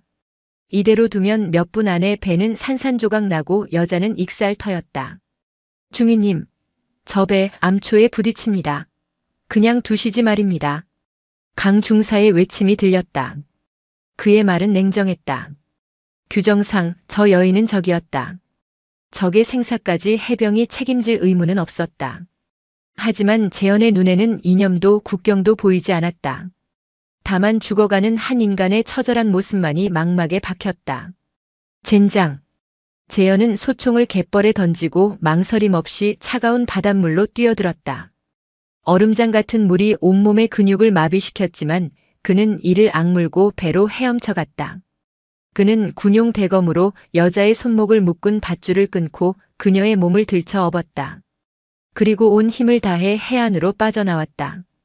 그가 무트로 올라서는 순간 등 뒤에서 콰직 하는 굉음과 함께 목선이 암초에 부딪혀 박살났다. 재현은 거친 숨을 몰아쉬며 여자를 모래 위에 눕혔다. 맥박은 거의 잡히지 않았고 몸은 얼음장처럼 차가웠다. 그는 즉시 자신의 방탄조끼와 전투복 상의를 벗어 여자의 몸을 감싸고 군용 구급낭에서 압박붕대를 꺼내 상처를 지혈하기 시작했다. 그의 완벽했던 군인으로서의 이성은 마비된 지 오래였다. 오직 사람을 살려야 한다는 원초적인 본능만이 그의 몸을 움직였다. 그의 필사적인 응급처치에 여자의 눈꺼풀이 파르르 떨리더니 희미하게 눈을 떴다. 텅 빈 잿빛 눈동자가 재현의 얼굴을 담았다. 그녀의 파랗게 질린 입술이 힘겹게 열렸다. 살려달라는 애원일까 아니면 마지막 유언일까. 재현이 숨을 죽이고 귀를 기울였다. 백사. 의미를 알 수 없는 한마디. 그것을 끝으로 여자는 다시 정신을 잃었다. 백사? 흰뱀? 알 수 없는 단어가 재현의 뇌리에 깊게 박혔다. 그때 강 중사가 굳은 얼굴로 다가왔다. 중위님, 상부에는 어떻게 보고하시겠습니까? 그의 눈빛은 재현의 행동이 규정 위반임을 명백히 지적하고 있었다. 재현은 잠시 망설였다. 그리고 결심한 듯 무전기를 들었다. 여기는 팬텀 하나. 해안에서 정체불명 조난 선박과 부상당한 민간인 한 명을 구조했다. 부상자는 북한 군복을 착용하고 있으나 의식불명 상태. 신속한 의료 지원 바란다. 이상. 그는 보고했다. 하지만 모든 것을 말하지는 않았다. 여자가 밧줄에 묶여 있었다는 사실과 마지막에 남긴 백사라는 기묘한 단어는 그의 마음속에 비밀로 묻었다. 완벽한 군인이었던 유령 하재현. 그는 그날 새벽 처음으로 조국이 아닌 자기 자신을 위한 거짓말을 했다. 그것이 앞으로 그의 삶을 송두리째 집어삼킬 거대한 비극의 시작임을 그때는 알지 못했다. 여자의 이름은 오연주, 나이는 24으로 밝혀졌다. 국군 수도병원 보안병동의 차가운 침대 위에서 의식을 회복한 그녀는 자신의 모든 것을 파헤치려는 낯선 남자들 앞에서 며칠간의 혹독한 합동신문을 견뎌야 했다. 국정원과 방첩사 그리고 해병대 헌병까지 가세한 신문팀은 그녀를 잠재적 위협, 고도로 훈련된 난파 공작원으로 간주했다. 하재현 중위 역시 매일같이 신문 과정에 배석해야 했다. 그녀를 처음 발견한 목격자이자 규정을 어기고 그녀를 구조한 책임자로서 그의 모든 행동과 판단은 감시의 대상이 되었다. 그는 침묵 속에서 날카로운 질문의 칼날이 연주의 영혼을 헤집는 것을 지켜봐야만 했다. 옆구리의 자상은 누가 낸 겁니까? 탈출 과정에서 교전이라도 있었습니까? 방첩사 소속의 최영준 소령이 집요하게 물었다. 그는 인간의 감정을 배제한 채 오직 팩트와 논리만으로 상대를 압박하는 유형의 수사관이었다. 연주는 대답 대신 마른 입술을 깨물었다. 그녀의 시선은 잠시 재현에게 머물렀다가 이내 창밖에 흐린 하늘로 향했다. 짐승에게 물린 상처입니다. 짐승이라니요? 구체적으로 말하십시오. 사람이 낸 상처 아닙니까? 사람의 탈을 쓴 짐승이었습니다. 연주의 대답은 신문실의 공기를 얼어붙게 만들었다. 그녀는 더 이상 변명하거나 동정을 구하지 않았다. 대신 북한에서의 삶을, 특히 인민무력부 총정치국 선전대 내부에서 벌어졌던 끔찍한 진실을 잿빛 눈으로 담담하게 토해냈다. 그녀는 단순한 악기 연주자가 아니었다. 최고 위급 간부들의 비밀 연회에 동원되어 수를 따르고 웃음을 팔아야 했던 인간의 존엄성이 거세된 인형이었다. 그녀를 탐했던 한 권력자가 집착을 넘어 폭력을 휘둘렀고 마지막 순간 그녀는 그를 찌르고 도망쳤다고 했다. 목선은 그 권력자의 사적인 소유물이었고 그녀는 죽기 살기로 노를 저어 남쪽으로 향했다고 진술했다. 신문팀은 그녀의 말을 믿지 않았다. 너무나 드라마틱했고 위장 귀순자들이 흔히 사용하는 레퍼토리와 비슷했다. 하지만 재현은 달랐다. 그는 그녀의 텅 빈 눈동자 속에서 모든 것을 포기한 자의 깊은 절망과 함께 그럼에도 불구하고 살아남으려 했던 마지막 자존심의 불꽃을 보았다. 신문이 잠시 중단된 휴식 시간, 복도에서 마주친 최소령이 재현에게 차갑게 말했다. 하중이, 저 여자의 연기에 속아 넘어가지 마십시오. 저런 동정심 유발 작전은 공작원들의 기본 소양입니다. 중위의 섣부른 온정주의가 우리 모두를 위험에 빠뜨릴 수 있다는 걸 명심하십시오. 저는 군인으로서 사실만을 보고 판단합니다. 제가 본 것은 적이 아니라 죽음 직전의 부상자였습니다. 그 부상자가 조국의 심장에 칼을 꽂을 비수일 수도 있지 않겠습니까? 두 사람의 눈빛이 허공에서 날카롭게 부딪혔다. 재현은 깨달았다. 이 싸움은 단순히 연주의 진실을 밝히는 것을 넘어 자신의 신념과 군인으로서의 정체성을 지키는 싸움이기도 하다는 것을. 그날 이후 재현은 의도적으로 연주에게 접근하기 시작했다. 그는 신문이 끝난 후에도 병실 주변을 맴돌며 그녀의 상태를 살폈고 간호사를 통해 그녀에게 필요한 물품들을 몰래 넣어주었다. 처음에는 경계심을 풀지 않던 연주도 재현에 끈질기고 조용한 관심에 조금씩 마음의 문을 열기 시작했다. 왜 나를 살렸습니까? 나는 중위 동무의 적이 아닙니까? 어느 날 밤 재현이 몰래 건네준 따뜻한 수프를 먹던 연주가 나지막이 물었다. 재현은 창밖을 바라보며 대답했다. 내 앞에서는 적이기 이전의 사람이었으니까. 해병은 결코 민간인을 버리지 않아. 내가 민간인으로 보입니까? 군복은 당신이 선택한 옷이 아니었잖아. 그의 말에 연주의 눈동자가 세차게 흔들렸다. 난생 처음이었다. 누군가 자신의 내면을 찢겨진 군복 속에 감춰진 진짜 자신을 알아봐 준 것은. 그날 이후 두 사람 사이에는 기묘한 유대감이 형성되기 시작했다. 신문실의 차가운 공기와는 다른 둘만의 비밀스러운 온기가 피어올랐다. 하지만 그들의 위험한 교감은 오래가지 못했다. 재현의 독단적인 행동과 연주와의 잦은 접촉은 강태식 중사의 눈을 피할 수 없었다. 강 중사는 재현이 군인으로서의 본분을 망각하고 적에게 현혹되었다고 확신했다. 그는 재현의 모든 행동을 기록하여 대대장에게 비밀리에 보고하기 시작했다. 동시에 국정원은 연주의 진술에서 나온 권력자의 신원을 파악하고 경악을 금치 못했다. 그녀가 지목한 인물은 북한 정권의 핵심 실세 중 한 명이었다. 만약 연주의 말이 사실이라면 그녀는 단순한 탈북자가 아니라 북한 최고 위층의 치명적인 비밀을 알고 있는 시한폭탄과도 같은 존재였다. 연주의 전략적 가치는 급상승했고 그녀를 둘러싼 보이지 않는 암투는 더욱 치열해졌다. 폭풍이 몰려오고 있었다. 연주의 존재가 남과 북 모두에게 알려지면서 그녀는 원하든 원치 않든 거대한 소용돌이의 중심이 되어가고 있었다. 그리고 그 소용돌이의 가장 가까운 곳에서 하재현은 그녀를 지키기 위해 자신의 모든 것을 걸어야 할 운명에 조금씩 휘말려 들어가고 있었다. 그는 아직 몰랐다. 백사라는 단어가 이 모든 비극을 관통하는 끔찍한 진실의 열쇠라는 것을. 오연주의 전략적 가치가 급상승하자 국정원은 그녀를 국군 수도병원에서 빼내 수도권 외곽의 안전가옥으로 이송했다. 표면적으로는 신변 보호였지만 실질적으로는 완벽한 통제와 감시를 위한 조치였다. 재현은 졸지에 연주와의 유일한 연결고리를 잃어버렸다. 그의 일상은 다시 부대로 복귀했지만 그의 영혼은 이미 강화도의 안개 낀 해안을 떠나 알 수 없는 곳에 갇힌 그녀의 곁을 맴돌고 있었다. 그의 변화를 가장 먼저 감지한 것은 강태식 중사였다. 훈련장에서의 재현은 여전히 유령이라 불릴 만큼 압도적이었지만 그의 눈빛에는 이전에는 없던 깊은 고뇌와 공허함이 서려 있었다. 강 중사는 확신했다. 하재현 중위는 변했다. 적에게 마음을 빼앗긴 군인은 더 이상 자신의 지휘관이 될 자격이 없었다. 중위님, 정신 차리시지 말입니다. 여기가 어디라고 벌써 마음이 풀리셨습니까? 중위님, 한순간의 감상 때문에 우리 대대 전체가 위험해질 수 있습니다. 야간 독도법 훈련 중 강 중사가 작심한 듯 재현에게 쏘아붙였다. 내 임무에 차질 없다. 강 중사는 내 판단에 의문을 제기하지 마. 판단이 아니라 신념을 의심하는 겁니다. 중위님의 신념이 적의 눈물에 녹슬어버린 것 같아 드리는 말씀입니다. 두 사람 사이의 갈등의 골은 날이 갈수록 깊어졌다.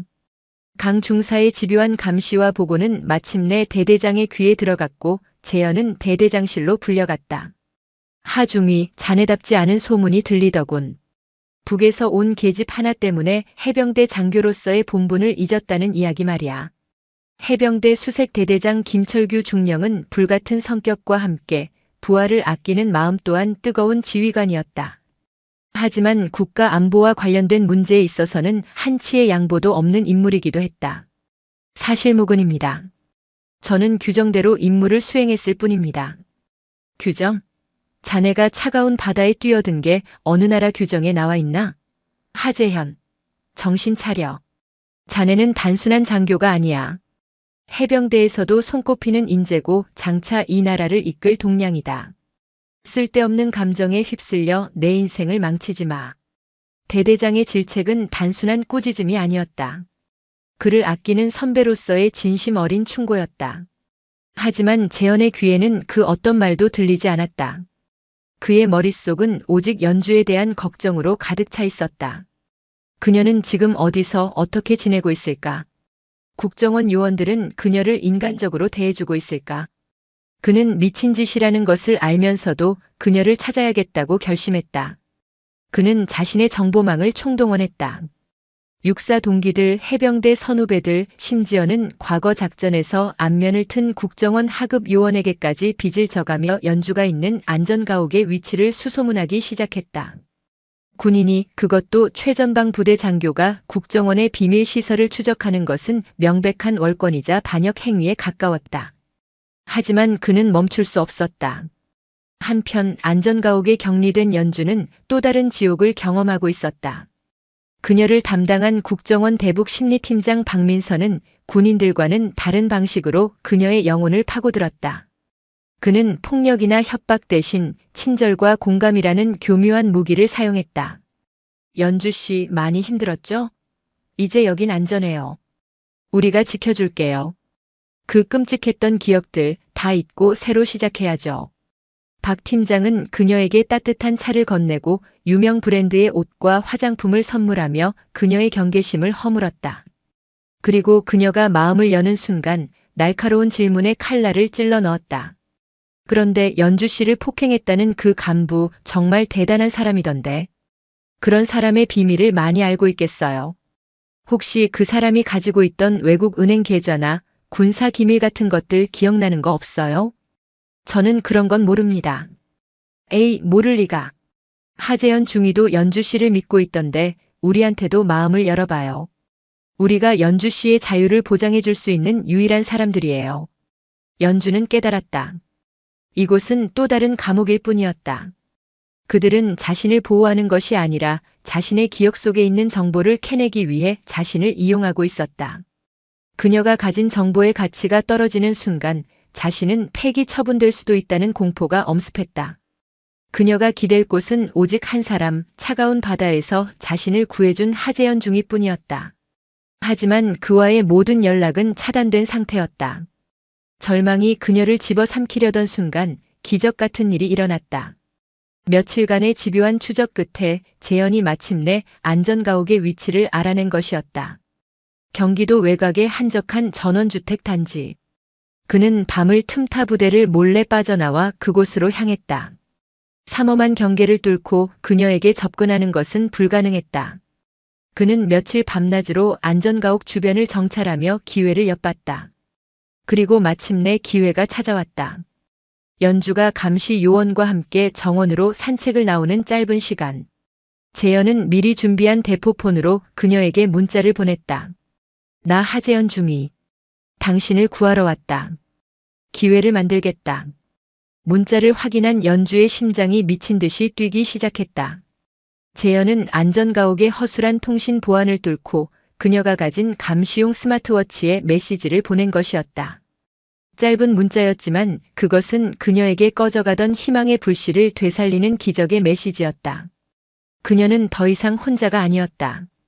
재현의 계획은 대담하고 무모했다. 안전가옥의 전력을 차단하고 혼란을 틈타 그녀를 빼내기로 한 것이다. 그는 인근 변전소의 위치를 파악하고 군에서 배운 폭파 기술을 응용할 계획까지 세웠다. 이것은 단순한 탈출이 아니었다. 국가기관을 상대로 한명백한 도발이자 돌이킬 수 없는 범죄 행위였다. 하지만 그가 계획을 실행에 옮기기 직전 그의 등 뒤에서 차가운 목소리가 들려왔다. 거기까지 하중이. 더 이상 움직이면 반역죄로 간주하고 현장에서 사살한다. 어둠 속에서 나타난 것은 방첩사의 최영준 소령과 그의 팀원들이었다. 그리고 그들 옆에는 배신감과 경멸이 뒤섞인 눈으로 재현을 노려보는 강태식 중사가 서 있었다. 재현의 수상한 행적을 끝까지 추적한 강 중사가 결국 방첩사에 그를 신고한 것이었다. 모든 것이 끝장이었다. 하재현 중위, 당신을 국무이탈 및 군사기밀보호법 위반 혐의로 긴급 체포한다. 차가운 금속 수갑이 재현의 손목에 채워지는 순간 그는 자신의 군 생활이, 아니 인생 전체가 끝났음을 직감했다. 방첩사 지하실에 위치한 취조실은 빛 한 점 들어오지 않는 어둡고 축축한 공간이었다. 그는 이름 대신 피의자 17호로 불리며 며칠 밤낮으로 이어지는 고강도 조사를 견뎌야 했다. 조사를 지휘한 최영준 소령은 재현을 단순한 탈영병으로 보지 않았다. 그는 오연주에게 포섭되어 국가에 반역하려 한 내부의 적으로 확신했다. 오연주에게 무슨 약점을 잡혔나? 아니면 처음부터 북의 지령을 받고 의도적으로 접근한 건가? 말해. 내 배후는 누구지? 최 소령은 잠을 재우지 않고 집요하게 재현을 몰아붙였다. 책상을 내리치는 고함과 위협, 그리고 육사 수석 출신 엘리트 장교에서 하루아침에 반역자로 추락한 그의 처지를 비웃는 심리적 압박이 쉴 새 없이 이어졌다. 저는 그저 한 사람을 구하려고 했을 뿐입니다. 구해? 국정원의 보호를 받는 사람을 내가 왜 구해? 그건 구출이 아니라 탈취, 납치 시도였어. 북으로 넘기려던 것 아닌가? 재현은 입을 다물었다. 자신의 행동을 변명할수록 상황은 더욱 악화될 뿐이었다. 그의 침묵은 최 소령에게 암묵적 인정으로 받아들여졌고 조사의 강도는 더욱 높아졌다. 한편 안전가옥의 오연주는 재현의 체포 소식을 듣고 완전히 무너져 내렸다. 자신 때문에 자신을 유일하게 믿어주고 구하려 했던 한 남자의 인생이 송두리째 파괴되었다는 죄책감이 그녀의 숨통을 조여왔다. 그녀를 감시하던 박민서 팀장은 이 기회를 놓치지 않았다.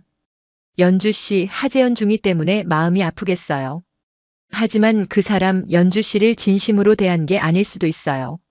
처음부터 연주 씨를 이용해서 북의 정보를 팔아넘기려던 스파이였을지도 모르죠. 박 팀장은 교묘하게 이간질하며 재현이 작성했다는 거짓 자술서를 그녀 앞에 내밀었다. 그곳에는 오연주의 사상에 동조하여 그녀와 함께 월북을 기도했다는 터무니없는 내용이 적혀 있었다. 이건 거짓말입니다. 그럴 리가 없어요. 거짓말? 이건 방첩사에서 공식적으로 받은 수사 자료예요. 연주 씨가 지금이라도 하중이의 실체를 증언한다면 정상 참작해서 대한민국 국민으로 받아줄 수 있어요. 하지만 끝까지 그를 감싸고 돌면 연주 씨도 공범으로 간주되어 평생 감옥에서 썩게 될 겁니다. 뱃속의 아이는 어떻게 하고요? 뱃속의 아이. 박 팀장이 무심코 던진 마지막 말이 연주의 심장에 비수처럼 꽂혔다. 그렇다. 그녀는 혼자가 아니었다. 그녀의 뱃속에는 재현과의 짧았던 교감 속에서 잉태된 새로운 생명이 자라고 있었다. 안전가옥으로 이송된 후 극심한 스트레스와 신체 변화에 이상을 느껴 검사를 받은 결과 임신 초기라는 사실을 알게 되었던 것이다. 이 사실은 국정원에도 아직 보고되지 않은 그녀만의 비밀이었다. 아이. 그 존재는 연주에게 절망이자 동시에 마지막 희망이었다. 이 아이를 위해서라도 이대로 무너질 수는 없었다. 그녀는 더 이상 나약한 피해자로 남지 않기로 결심했다. 하재현을 그리고 자신의 아이를 지키기 위해 싸워야 했다. 연주는 박 팀장에게 한 가지 제안을 했다. 좋습니다. 내가 모든 것을 증언하겠습니다. 하재현 중위가 나를 어떻게 회유했고 어떤 계획을 세웠는지 전부 말하겠습니다. 대신 조건이 있습니다. 그녀의 갑작스러운 변화에 박 팀장의 눈이 빛났다. 조건? 말해봐요. 그와의 대질 신문을 요구합니다. 내 눈을 보고 직접 그의 죄를 물어야겠습니다. 그리고 그 장면을 언론에 공개해 주십시오.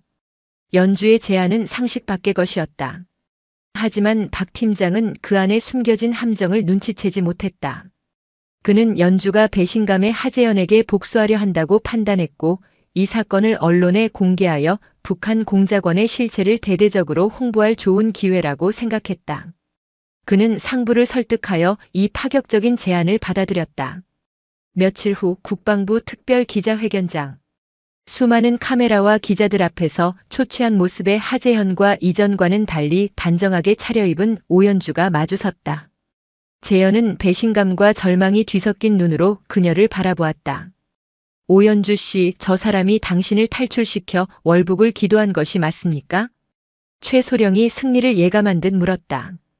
연주는 마이크를 잡고 잠시 재현을 응시했다. 그리고 수많은 카메라를 향해 떨리지만 단호한 목소리로 입을 열었다. 아닙니다. 이 모든 것은 거짓입니다. 예상치 못한 답변에 기자회견장은 술렁이기 시작했다. 최소령과 박 팀장의 얼굴은 하얗게 굳어졌다. 이 사람은 저를 이용한 스파이가 아닙니다. 썩어 빠진 권력의 희생양인 저를 유일하게 인간으로 대해준 사람입니다. 국가가 저를 정보원으로 이용하려 할 때 이 사람은 자신의 모든 것을 버리고 저를 구하려 했습니다. 대한민국이 말하는 자유가 한 사람의 인권을 짓밟고 진실을 조작하는 것이라면 저는 그런 자유를 거부하겠습니다. 그녀는 품속에서 작은 녹음기 하나를 꺼내 들었다. 그 안에는 박민서 팀장이 자신을 회유하고 거짓 증언을 강요했던 모든 대화가 고스란히 담겨 있었다. 그리고 그녀는 마지막으로 기자회견장을 뒤흔들 폭탄을 터뜨렸다. 그리고 저는 이 사람의 아이를 가졌습니다. 당신들이 반역자라 부르는 이 남자가 바로 내 아이의 아버지입니다. 그녀의 외침은 대한민국 전체를 뒤흔드는 거대한 태풍이 되었다. 한 탈북 여인의 절규는 국가 권력의 추악한 민낯과 한 해병대 장교의 비극적인 사랑 이야기를 세상에 폭로했다. 사건은 더 이상 국정원과 방첩사가 통제할 수 있는 수준을 넘어 전국민적인 관심사가 되어버렸다. 재현의 구속은 부당하다는 여론이 들끓었고 인권 변호사들이 그의 변호를 자처하고 나섰다. 모든 것을 잃었다고 생각했던 순간 연주의 용기 있는 폭로로 인해 비극의 전장은 법정으로 옮겨지게 되었다. 오연주의 폭로는 대한민국을 발칵 뒤집어 놓았다. 임신한 탈북 여군과 그녀를 구하려다 반역자로 몰린 해병대 장교. 이보다 더 자극적이고 드라마틱한 이야기는 없었다. 언론은 연일 대서특필했고 여론은 하재현 중위에게 동정적인 방향으로 급격히 기울었다. 궁지에 몰린 국방부와 국정원은 어쩔 수 없이 재현을 불구속 상태로 군사재판에 넘겼다. 재현의 변호는 독사라는 별명을 가진 전직 군 법무관 출신 인권 변호사 민지선이 맡았다. 그녀는 군 내부의 부조리와 인권 문제에 있어서는 타협을 모르는 인물로 국가를 상대로 한 소송에서 단 한 번도 패소한 적이 없는 전설적인 인물이었다. 하중희, 이건 단순히 당신의 무죄를 입증하는 재판이 아니야. 국가라는 거대한 괴물이 어떻게 개인의 인권을 짓밟는지를 세상에 보여주는 전쟁이지. 정신 똑바로 차려. 이제부터 진짜 싸움이니까. 첫 재판이 열리던 날 법정은 기자들과 시민들로 발 디딜 틈이 없었다. 피고인석에 선 재현은 방청석에 앉은 연주를 바라보았다. 어느덧 배가 제법 불러온 그녀는 걱정스러운 눈빛으로 그를 응원하고 있었다. 두 사람은 눈빛만으로 서로의 안부를 묻고 서로에게 힘이 되어주었다. 군 검찰은 재현을 적에게 현혹되어 국가 안보를 위협한 파렴치한 반역자로 몰아붙였다. 그들은 강태식 중사를 증인으로 내세웠다. 강 중사는 증인석에서 재현이 초기 보고를 허위로 했으며 개인적인 감정으로 부대 내에서 여러 차례 돌발 행동을 했다고 증언했다. 그의 증언은 재현에게 불리하게 작용했다. 하지만 민지선 변호사의 반격은 날카로웠다. 그녀는 강 중사의 증언이 객관적인 사실이 아닌 개인적인 질투와 편견에 기반한 것임을 집요하게 파고들었다. 증인 하재현 중위가 중위님의 진급에 걸림돌이 된다고 생각한 적 있습니까? 증인은 하중위의 판단이 감상적이라고 했는데 눈앞에서 사람이 죽어가는 것을 구하는 것이 감상적인 겁니까? 아니면 인간적인 겁니까? 민 변호사의 송곳 같은 질문에 강 중사는 당황하며 제대로 답변하지 못했다. 재판의 하이라이트는 연주의 증인 신문이었다. 군 검찰은 그녀를 북한에서 특수훈련을 받은 공작원으로 몰아가려 했지만 그녀는 조금도 위축되지 않았다. 저는 공작원이 아닙니다. 만약 제가 공작원이었다면 이런 위험한 방법으로 탈출하지도 제 모든 것을 걸고 이 자리에 서지도 않았을 겁니다. 저는 그저 내 아이에게만큼은 사람이 사람답게 살 수 있는 세상을 보여주고 싶었을 뿐입니다. 그녀는 눈물을 흘리면서도 북에서 겪었던 끔찍한 인권 유린의 실태와 국정원에서 겪었던 2차 가해를 담담하게 증언했다. 그녀의 진심 어린 호소는 배심원들의 마음을 움직였다. 재판이 막바지로 향할 무렵 예상치 못한 변수가 발생했다. 북한이 이례적으로 공식 매체를 통해 오연주를 조국을 배신하고 남조선으로 도주한 추악한 반역자이자 부르주아의 놀이개라고 맹비난하고 나선 것이다. 이것은 군 검찰에게는 그녀가 중요한 인물이라는 증거로, 민 변호사에게는 그녀의 탈북 동기가 사실이라는 증거로 동시에 활용될 수 있는 양날의 검이었다. 상황은 더욱 복잡하게 얽혀갔다. 재판이 세간의 이목을 끌면서 연주의 존재는 미국과 중국의 정보기관에게도 주요 관심사가 되었다. 그녀가 알고 있을지 모를 북한 권력층의 비밀은 한반도의 정세를 뒤흔들 수 있는 민감한 정보였기 때문이었다. 재현과 연주는 자신들도 모르는 사이 거대한 국제적 첩보전의 한가운데에 놓이게 된 것이었다. 최후 변론에서 민지선 변호사는 뜨겁게 외쳤다. 존경하는 재판장님, 지금 이 자리에서 우리가 심판해야 할 것은 법 조항 몇 줄이 아닙니다. 그것은 바로 이념의 시대가 남긴 비극적인 상처와 그럼에도 불구하고 꽃 피운 한 남녀의 숭고한 사랑, 그리고 곧 태어날 한 생명의 미래입니다. 부디 법의 이름으로 또 다른 비극을 만드는 우를 범하지 말아 주십시오. 모든 변론이 끝나고 재판부는 며칠 뒤 최종 판결을 선고하겠다고 공표했다. 재판이 끝난 법정 복도에서 재현과 연주는 아주 짧은 만남을 가졌다. 미안해 나 때문에. 재현이 힘겹게 입을 열었다. 연주는 그의 손을 잡으며 고개를 저었다. 아니요. 당신은 나를 구했고 나는 당신을 구했어요. 우리는 서로에게 빚진 게 없어요. 두 사람의 얼굴에 오랜만에 희미한 미소가 피어올랐다. 하지만 그들을 기다리는 것은 법의 심판만이 아니었다.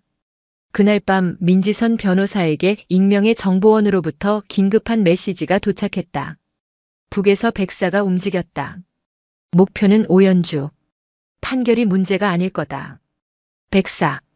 재현이 연주에게서 처음 들었던 바로 그 단어였다. 그것은 단순한 헛소리가 아니었다. 연주를 제거하기 위해 파견된 북한 최정예 암살조의 코드네임이었던 것이다. 법정에서의 싸움은 끝났을지 몰라도 그림자 속에서 움직이는 진짜 전쟁은 이제 막 시작되고 있었다. 판결의 날 법정의 공기는 살얼음판처럼 팽팽했다. 재판장이 무거운 입을 열었다. 피고인 하재현. 국무이탈 및 군사기밀보호법 위반 혐의에 대해 유죄를 인정한다.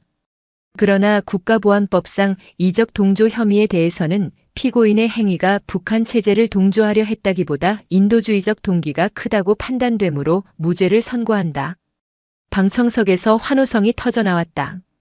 이에 본 재판부는 피고인에게 징역 1년을 선고하되 깊은 반성의 태도와 곧 태어날 생명을 감안하여 그 형의 집행을 2년간 유예한다. 집행유예. 실질적인 자유의 몸이 된 것이었다. 재현은 모든 긴장이 풀리며 휘청거렸다. 연주는 눈물 흘리며 그에게 다가와 부둥켜 안았다. 수많은 카메라 플래시가 두 사람을 향해 터졌다. 길고 길었던 법정 싸움이 마침내 그들의 승리로 끝나는 듯 했다. 하지만 민지선 변호사의 얼굴은 어두웠다. 그녀는 재판 직후 국정원 요원들에게 둘러싸여 법정을 빠져나가는 연주와 재현을 보며 백사의 경고를 떠올렸다. 지금이 그들이 가장 행복하고 가장 무방비한 순간이었다. 아니나 다를까. 연주와 재현을 태운 국정원 호송 차량이 법원 앞대로를 빠져나와 한적한 골목으로 접어드는 순간 사건이 터졌다. 굉음과 함께 덤프트럭 한 대가 호송 차량의 앞을 가로막았다. 급정거한 차량의 좌우에서 배달부와 환경미화원으로 위장한 괴한들이 나타나 순식간에 국정원 요원들을 제압했다. 그들의 움직임은 인간의 그것을 넘어 오직 살상만을 위해 훈련된 기계와도 같았다. 연주야. 재현은 본능적으로 연주를 감싸 안았다. 괴한 중 한 명이 차량 문을 부수고 들어와 연주의 팔을 잡아 끌었다. 그의 눈빛에는 어떤 감정도 담겨 있지 않았다. 오직 임무를 수행하려는 냉기만이 서려 있었다. 이 새끼들아. 재현은 해병대에서 단련된 본능으로 저항했다. 그는 괴한의 관자놀이를 가격하고 그의 손에 들려있던 권총을 빼앗아 응사했다. 순식간에 평화롭던 거리는 총성과 비명이 뒤엉킨 아수라장으로 변했다. 하지만 적은 너무나 강했다. 그들은 국정원의 정예 요원들을 상대로 조금도 밀리지 않았다. 혼란의 와중 재현의 시야에 믿을 수 없는 인물이 들어왔다. 법정에서 그에게 불리한 증언을 했던 강태식 중사였다. 그는 어느새 현장에 나타나 연주를 끌고 가려는 다른 괴한의 앞을 가로막고 있었다. 강 중사, 내가 왜 빚을 갚으러 왔습니다. 군인의 명예는 전장에서 지키는 겁니다. 강 중사는 재현을 향해 희미하게 웃어 보였다. 그는 괴한과 격렬한 격투를 벌였다. 하지만 상대는 맨손으로도 충분히 위협적이었다. 괴한의 손에 숨겨져 있던 독침이 강 중사의 옆구리를 깊숙이 파고들었다. 윽 하는 짧은 신음과 함께 강인했던 해병의 몸이 힘없이 무너져 내렸다. 안 돼. 재현이 절규하는 사이 지원 병력이 도착하는 사이렌 소리가 울려 퍼졌다. 괴한들은 임무 실패를 직감하고 연기처럼 흩어졌다. 재현은 피투성이가 된 채 쓰러져 있는 강 중사에게 달려갔다. 정신 차려. 강 중사. 중위님 마지막으로 해병답게 싸워서 다행입니다. 그 말을 끝으로 강 중사의 눈은 빛을 잃었다. 자신을 배신했다고 생각했던 부하의 희생. 재현은 망연자실했다. 그런데 바로 그 순간 그의 등 뒤에서 찢어질 듯한 연주의 비명이 들려왔다. 아, 내가. 극도의 스트레스와 충격. 그녀에게 진통이 시작된 것이었다. 친구이자 부하였던 군인의 시신 앞에서 새로운 생명이 태어나려 하고 있었다. 삶과 죽음의 잔인한 교차가 재현의 이성을 마비시켰다. 그는 오열을 삼키고 피 묻은 손으로 연주를 안아들었다. 아직 총성이 채 가시지 않은 거리, 전후의 온기가 채 식지 않은 아스팔트 위에서 그는 울부짖으며 구급차를 찾았다. 병원으로 향하는 구급차 안은 생과 사의 경계선이었다. 분만실 앞 붉은 등이 켜지고 문이 닫히자 재현은 복도 바닥에 주저앉았다. 얼마나 지났을까? 마침내 문이 열리고 지친 얼굴의 의사가 나왔다. 산모는 위험했지만 고비는 넘겼습니다. 그리고 아드님입니다. 아주 건강합니다. 그 순간 재현의 다리에 힘이 풀렸다. 그는 벽에 기댄 채 소리 없이 눈물을 흘렸다. 잠시 후 간호사가 하얀 포대기에 쌓인 작은 생명을 안고 나왔다. 재현은 떨리는 손으로 아이를 받아 안았다. 세상의 모든 고통과 슬픔을 정화할 듯 맑고 순수한 존재. 그 작은 얼굴을 들여다보는 순간 재현은 깨달았다. 이것이 자신이 지켜내야 했던 이유이자 앞으로 살아가야 할 이유라는 것을. 그의 아들 하서진. 길고 긴 어둠 끝에 찾아온 새벽의 서광 같은 아이였다. 백사의 서울 도심 암살 기도 사건은 대한민국을 충격에 빠뜨렸다. 이 사건은 역설적으로 하재현과 오연주의 모든 주장이 진실이었음을 증명하는 결정적인 증거가 되었다. 북한은 더 이상 오리발을 내밀 수 없었고 국제사회의 맹렬한 비난에 직면했다. 사건의 여파로 재현은 대통령 특별 사면을 통해 모든 혐의를 벗고 명예를 회복했다. 목숨을 바쳐 그들을 구한 강태식 중사는 국가유공자로 추서되어 국립현충원에 안장되었다. 모든 것이 제자리를 찾아가는 듯 했다. 하지만 재현은 군복을 벗었다. 전우를 잃은 전장은 그에게 더 이상 명예로운 곳이 아니었다.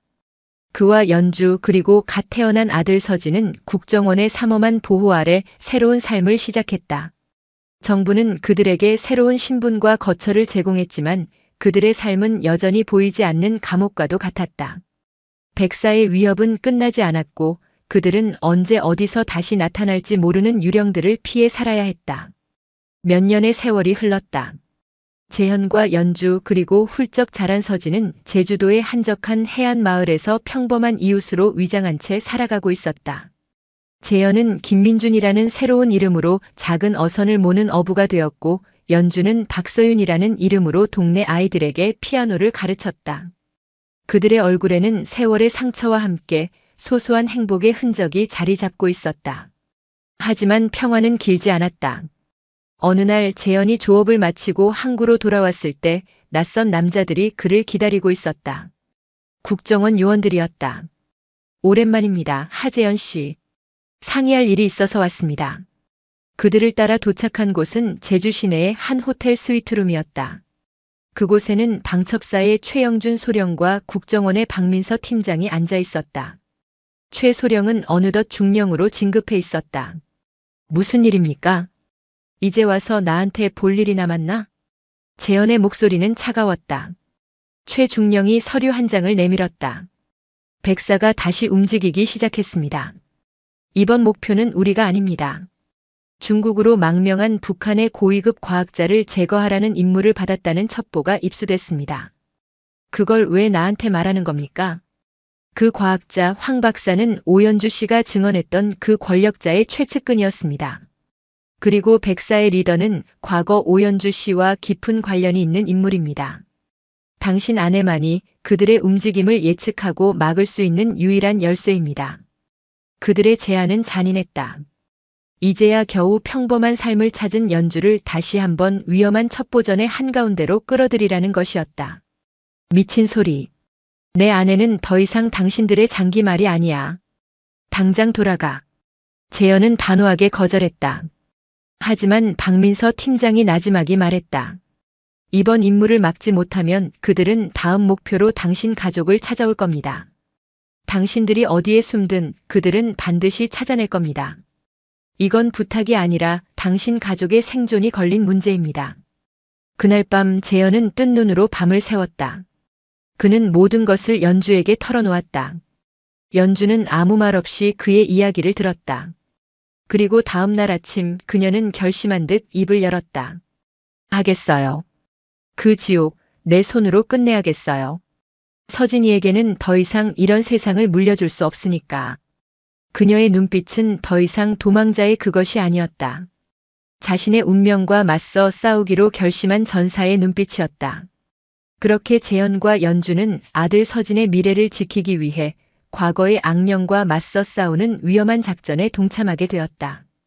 그들의 전쟁은 아직 끝나지 않았던 것이다. 작전명 아킬레스건. 목표는 중국 다롄에서 열리는 국제과학기술 컨퍼런스에 참석하는 황 박사를 백사로부터 보호하고 동시에 백사의 리더를 생포하거나 제거하는 것이었다. 재현과 연주는 국정원의 비밀 요원 신분으로 작전에 투입되었다. 재현은 수년간의 공백이 있었지만 그의 전투 감각은 여전히 날카롭게 살아있었다. 연주는 북한에서의 경험과 기억을 바탕으로 백사의 행동 패턴과 예상 침투 경로를 분석하는 프로파일러 역할을 맡았다. 다롄의 화려한 호텔, 각국의 정보 요원들이 보이지 않는 전쟁을 벌이는 그곳에서 재현과 연주는 부부로 위장한 채 황 박사의 주변을 맴돌았다. 연주는 컨퍼런스장에서 우연을 가장하여 황 박사와 접촉하는 데 성공했다. 황 박사님 오랜만입니다. 평양에서 뵙고. 연주의 말에 황 박사의 얼굴이 굳어졌다. 그는 연주를 기억하고 있었다. 당신이 어떻게? 당신을 죽이러 온 자들이 있습니다. 그리고 당신을 살리러 온 사람도 있고요. 선택은 박사님의 몫입니다. 연주는 백사의 리더가 누구인지, 그가 어떤 방식으로 움직일지를 경고했다. 황 박사는 극심한 혼란에 빠졌다. 그는 중국 정부의 보호를 믿고 있었지만 연주의 등장은 그 믿음을 뿌리부터 흔들었다. 한편 재현은 호텔 주변의 모든 CCTV와 통신망을 감시하며 백사의 흔적을 추적했다. 그리고 마침내 호텔 직원으로 위장한 채 움직이는 한 남자를 포착했다. 그의 걸음걸이, 주위를 경계하는 미세한 눈빛. 재현은 직감했다. 저자가 바로 백사의 일원이라는 것을. 작전은 컨퍼런스 마지막 날 밤 환송 연회장에서 시작되었다. 백사는 연회장의 음식에 독을 타 황 박사를 제거하려 할 것이라는 게 연주의 예측이었다. 국정원 요원들이 연회장 곳곳에 배치되었고 재현은 총지휘관인 최영준 중령과 함께 상황실에서 모든 것을 지켜보고 있었다. 하지만 백사의 계획은 그들의 예상을 뛰어넘었다. 그들은 음식이 아닌 연회장의 스프링클러 시스템에 무색무취의 신경가스를 주입한 것이었다.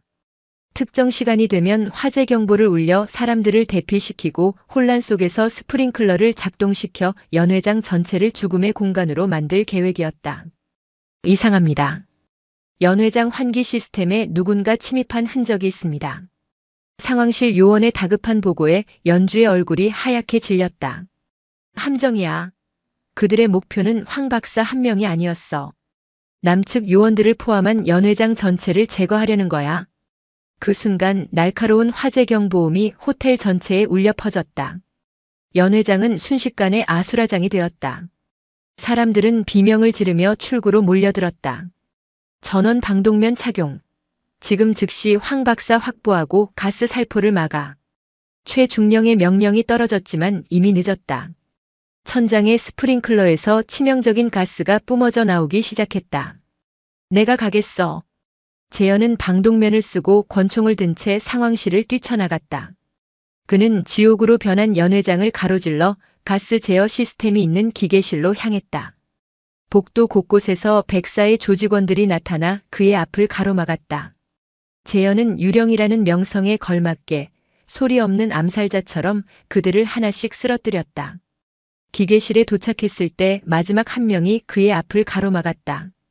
백사의 리더였다. 그리고 그의 얼굴을 확인한 순간 재현은 경악을 금치 못했다. 그는 다름 아닌 과거 연주가 증언했던 그녀를 끔찍하게 유린했던 바로 그 북한군 장교였다. 그는 모종의 이유로 숙청되지 않고 비밀 암살조의 리더가 되어 복수를 위해 나타난 것이었다. 내 놈이었군. 내 것을 훔쳐간 도둑놈이. 남자는 비릿한 미소를 지으며 재현에게 달려들었다. 두 사람의 처절한 사투가 시작되었다. 한 명은 잃어버린 것을 되찾으려는 추악한 집착으로, 다른 한 명은 사랑하는 가족을 지키려는 절박한 의지로 맞섰다. 오랜 격투 끝에 재현은 남자의 심장에 총알을 박아 넣는데 성공했다. 그리고 비틀거리며 가스 제어 시스템의 메인 밸브를 잠갔다. 모든 것이 끝났을 때 재현은 피투성이가 된 채 바닥에 쓰러졌다.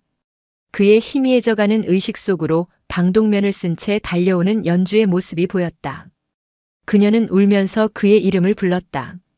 재현은 힘겹게 손을 뻗어 그녀의 뺨을 어루만졌다. 서진이 우리 아들 잘 부탁해. 그 말을 끝으로 그의 눈이 천천히 감겼다. 하재현의 장례는 국립서울현충원에서 국가유공자 예우로 엄수되었다. 그는 조국을 배신한 반역자가 아닌 목숨을 바쳐 국가의 위기를 막아낸 이름 없는 영웅으로 기록되었다. 검은 상복을 입은 연주는 아들 서진의 손을 잡고 남편의 묘비 앞에서 소리 없이 눈물을 흘렸다. 그녀의 곁에는 최영준 대령과 민지선 변호사가 함께 서 있었다. 그는 최고의 군인이었습니다. 그리고 최고의 남편이자 아버지였습니다. 최 대령의 말에 연주는 고개를 끄덕였다. 그녀의 마음속에서 재현은 영원히 살아 숨쉬는 존재였다. 몇 년 후 연주는 박서윤이라는 이름으로 대한민국에 완전히 정착했다. 그녀는 국정원의 제안을 받아 탈북자들의 초기 정착을 돕고 그들의 심리적 상처를 치유해주는 전문 상담가로 활동하고 있었다. 그녀 자신이 겪었던 끔찍한 고통과 비극은 이제 다른 이들의 상처를 보듬어주는 힘이 되었다. 아들 서진은 아빠를 닮아 씩씩하고 엄마를 닮아 마음이 따뜻한 아이로 자라났다. 연주는 가끔 서진을 데리고 현충원을 찾았다. 아빠는 어떤 사람이었어요? 아빠의 얼굴을 기억하지 못하는 아들의 질문에 연주는 늘 같은 대답을 해주었다. 아빠는 세상에서 가장 용감한 사람이었어. 그리고 엄마와 서진이를 세상에서 가장 사랑했던 사람이었지. 그녀는 더 이상 과거에 얽매여 슬퍼하지 않았다. 재현이 목숨과 맞바꾼 평화와 행복의 무게를 알기에 그녀는 아들과 함께 꿋꿋하게 살아가는 것으로 그에게 보답하려 했다. 어느 봄날 연주는 서진과 함께 제주도의 작은 해변을 찾았다. 그곳은 재현과 함께 살았던 짧지만 가장 행복했던 기억이 담긴 곳이었다. 모래사장에서 뛰어노는 아들을 바라보던 연주의 눈에 저 멀리 수평선 너머로 날아가는 철새떼가 들어왔다. 남과 북을 자유롭게 오가는 새들. 서진아, 언젠가 우리도 저 새들처럼 아빠가 태어난 곳에도 엄마가 태어난 곳에도 자유롭게 갈 수 있는 날이 올 거야. 그녀의 목소리에는 슬픔이 아닌 굳건한 희망이 담겨 있었다. 한편 그 시간 대한민국 국정원 지하 벙커. 최영준 대령은 위성으로 전송된 한 장의 사진을 보고 있었다. 사진 속에는 평양의 한 고급 아파트 발코니에서 아래를 내려다보는 한 남자의 모습이 담겨 있었다. 그는 바로 몇 년 전 다롄에서 하재현에게 사살되었던 백사의 리더였다. 역시 살아있었군. 최 대령은 쓴웃음을 지었다. 다롄에서의 총격전, 그것은 완벽하게 짜인 연극이었다. 백사의 리더는 국정원과의 비밀 협상을 통해 자신의 죽음을 위장하고 북한 내부의 극비 정보를 넘기는 대가로 새로운 신분을 얻어 제3국으로 망명했던 것이다. 하재현은 그 거대한 정보전의 마지막 희생양이었을 뿐이었다. 최 대령은 사진을 파쇄기에 넣었다. 이 추악한 진실은 하재현의 명예와 연주의 평화를 위해 영원히 묻혀야만 했다. 그는 창밖을 바라보았다. 분단의 비극은 여전히 현재 진행형이었고 보이지 않는 전쟁은 끝나지 않았다. 몇 년의 세월이 더 흘렀다. 대한민국과 북한의 관계는 기나긴 대립의 시대를 끝내고 마침내 평화와 공존의 시대로 접어들었다. 군사분계선의 철책은 거쳤고 사람들은 자유롭게 남과 북을 오가기 시작했다. 청년이 된 하서진은 아버지의 뒤를 이어 해병대 장교가 되었다. 하지만 그가 복무하는 해병대는 더 이상 누군가를 죽이기 위한 조직이 아니었다. 남북 공동재해 복구 및 평화 유지군으로서 사람을 살리고 지키는 조직으로 거듭나 있었다. 어느 휴가날 서진은 어머니 연주와 함께 북녘 땅 평양으로 향하는 기차에 올랐다. 연주는 수십 년 만에 밟는 고향 땅 앞에서 감회가 새로운 듯 창밖을 바라보며 눈물을 글썽였다. 그녀는 평양음악대학의 명예교수로 초빙되어 자신의 못다 이룬 꿈을 후배들에게 가르쳐주게 되었다. 기차가 잠시 정차한 개성의 한 역. 플랫폼에서 우연히 스쳐 지나가던 한 중년 남성과 연주의 눈이 마주쳤다. 그는 깔끔한 양복 차림에 인자한 미소를 짓고 있었지만 그 눈빛 깊은 곳에 숨겨진 서늘함을 연주는 놓치지 않았다. 그는 바로 자신의 삶을 송두리째 파괴했던 백사의 리더였다. 그는 새로운 신분으로 북한에 재정착하여 남북 경제 협력의 중요 인사가 되어 있었다. 두 사람의 시선이 허공에서 짧게 교차했다. 남자는 모든 것을 알고 있다는 듯 연주를 향해 의미심장한 미소를 지어 보이고는 인파 속으로 사라졌다. 연주는 온몸이 굳어지는 것을 느꼈다. 과거의 악령은 죽지 않았다. 그저 시대의 변화에 맞춰 가면을 바꿔 썼을 뿐이었다. 그녀는 옆자리에 앉은 아들 서진의 손을 꼭 잡았다. 아들은 아버지의 유품인 낡은 군용시계를 차고 있었다. 어머니, 왜 그러세요? 아니야. 그냥 내 아버지가 많이 보고 싶어서. 연주는 더 이상 두려워하지 않기로 했다. 추악한 진실은 여전히 살아 숨쉬고 있었지만 그녀 곁에는 아버지를 넘어선 아들이 그리고 남편이 목숨 바쳐 지켜낸 평화로운 세상이 있었다. 기차는 다시 서울을 향해 달리기 시작했다. 창밖으로 펼쳐진 풍경은 더 이상 분단의 상처가 아닌 새로운 희망으로 가득 차 있었다. 연주는 깨달았다. 진정한 평화는 철책이 거치는 것만으로 완성되지 않는다는 것을. 과거의 비극을 잊지 않고 더 나은 미래를 위해 싸우는 사람들이 있는 한 그들이 만들어낸 사랑과 희생의 이야기는 영원히 살아 숨 쉴 것이라는 것을. 그녀의 마음속에서 하재현은 가장 밝은 별이 되어 그녀와 아들의 앞길을 비추고 있었다. 그들의 전쟁은 끝났지만 그들의 사랑 이야기는 이제 막 새로운 시대를 향한 서막을 열고 있었다.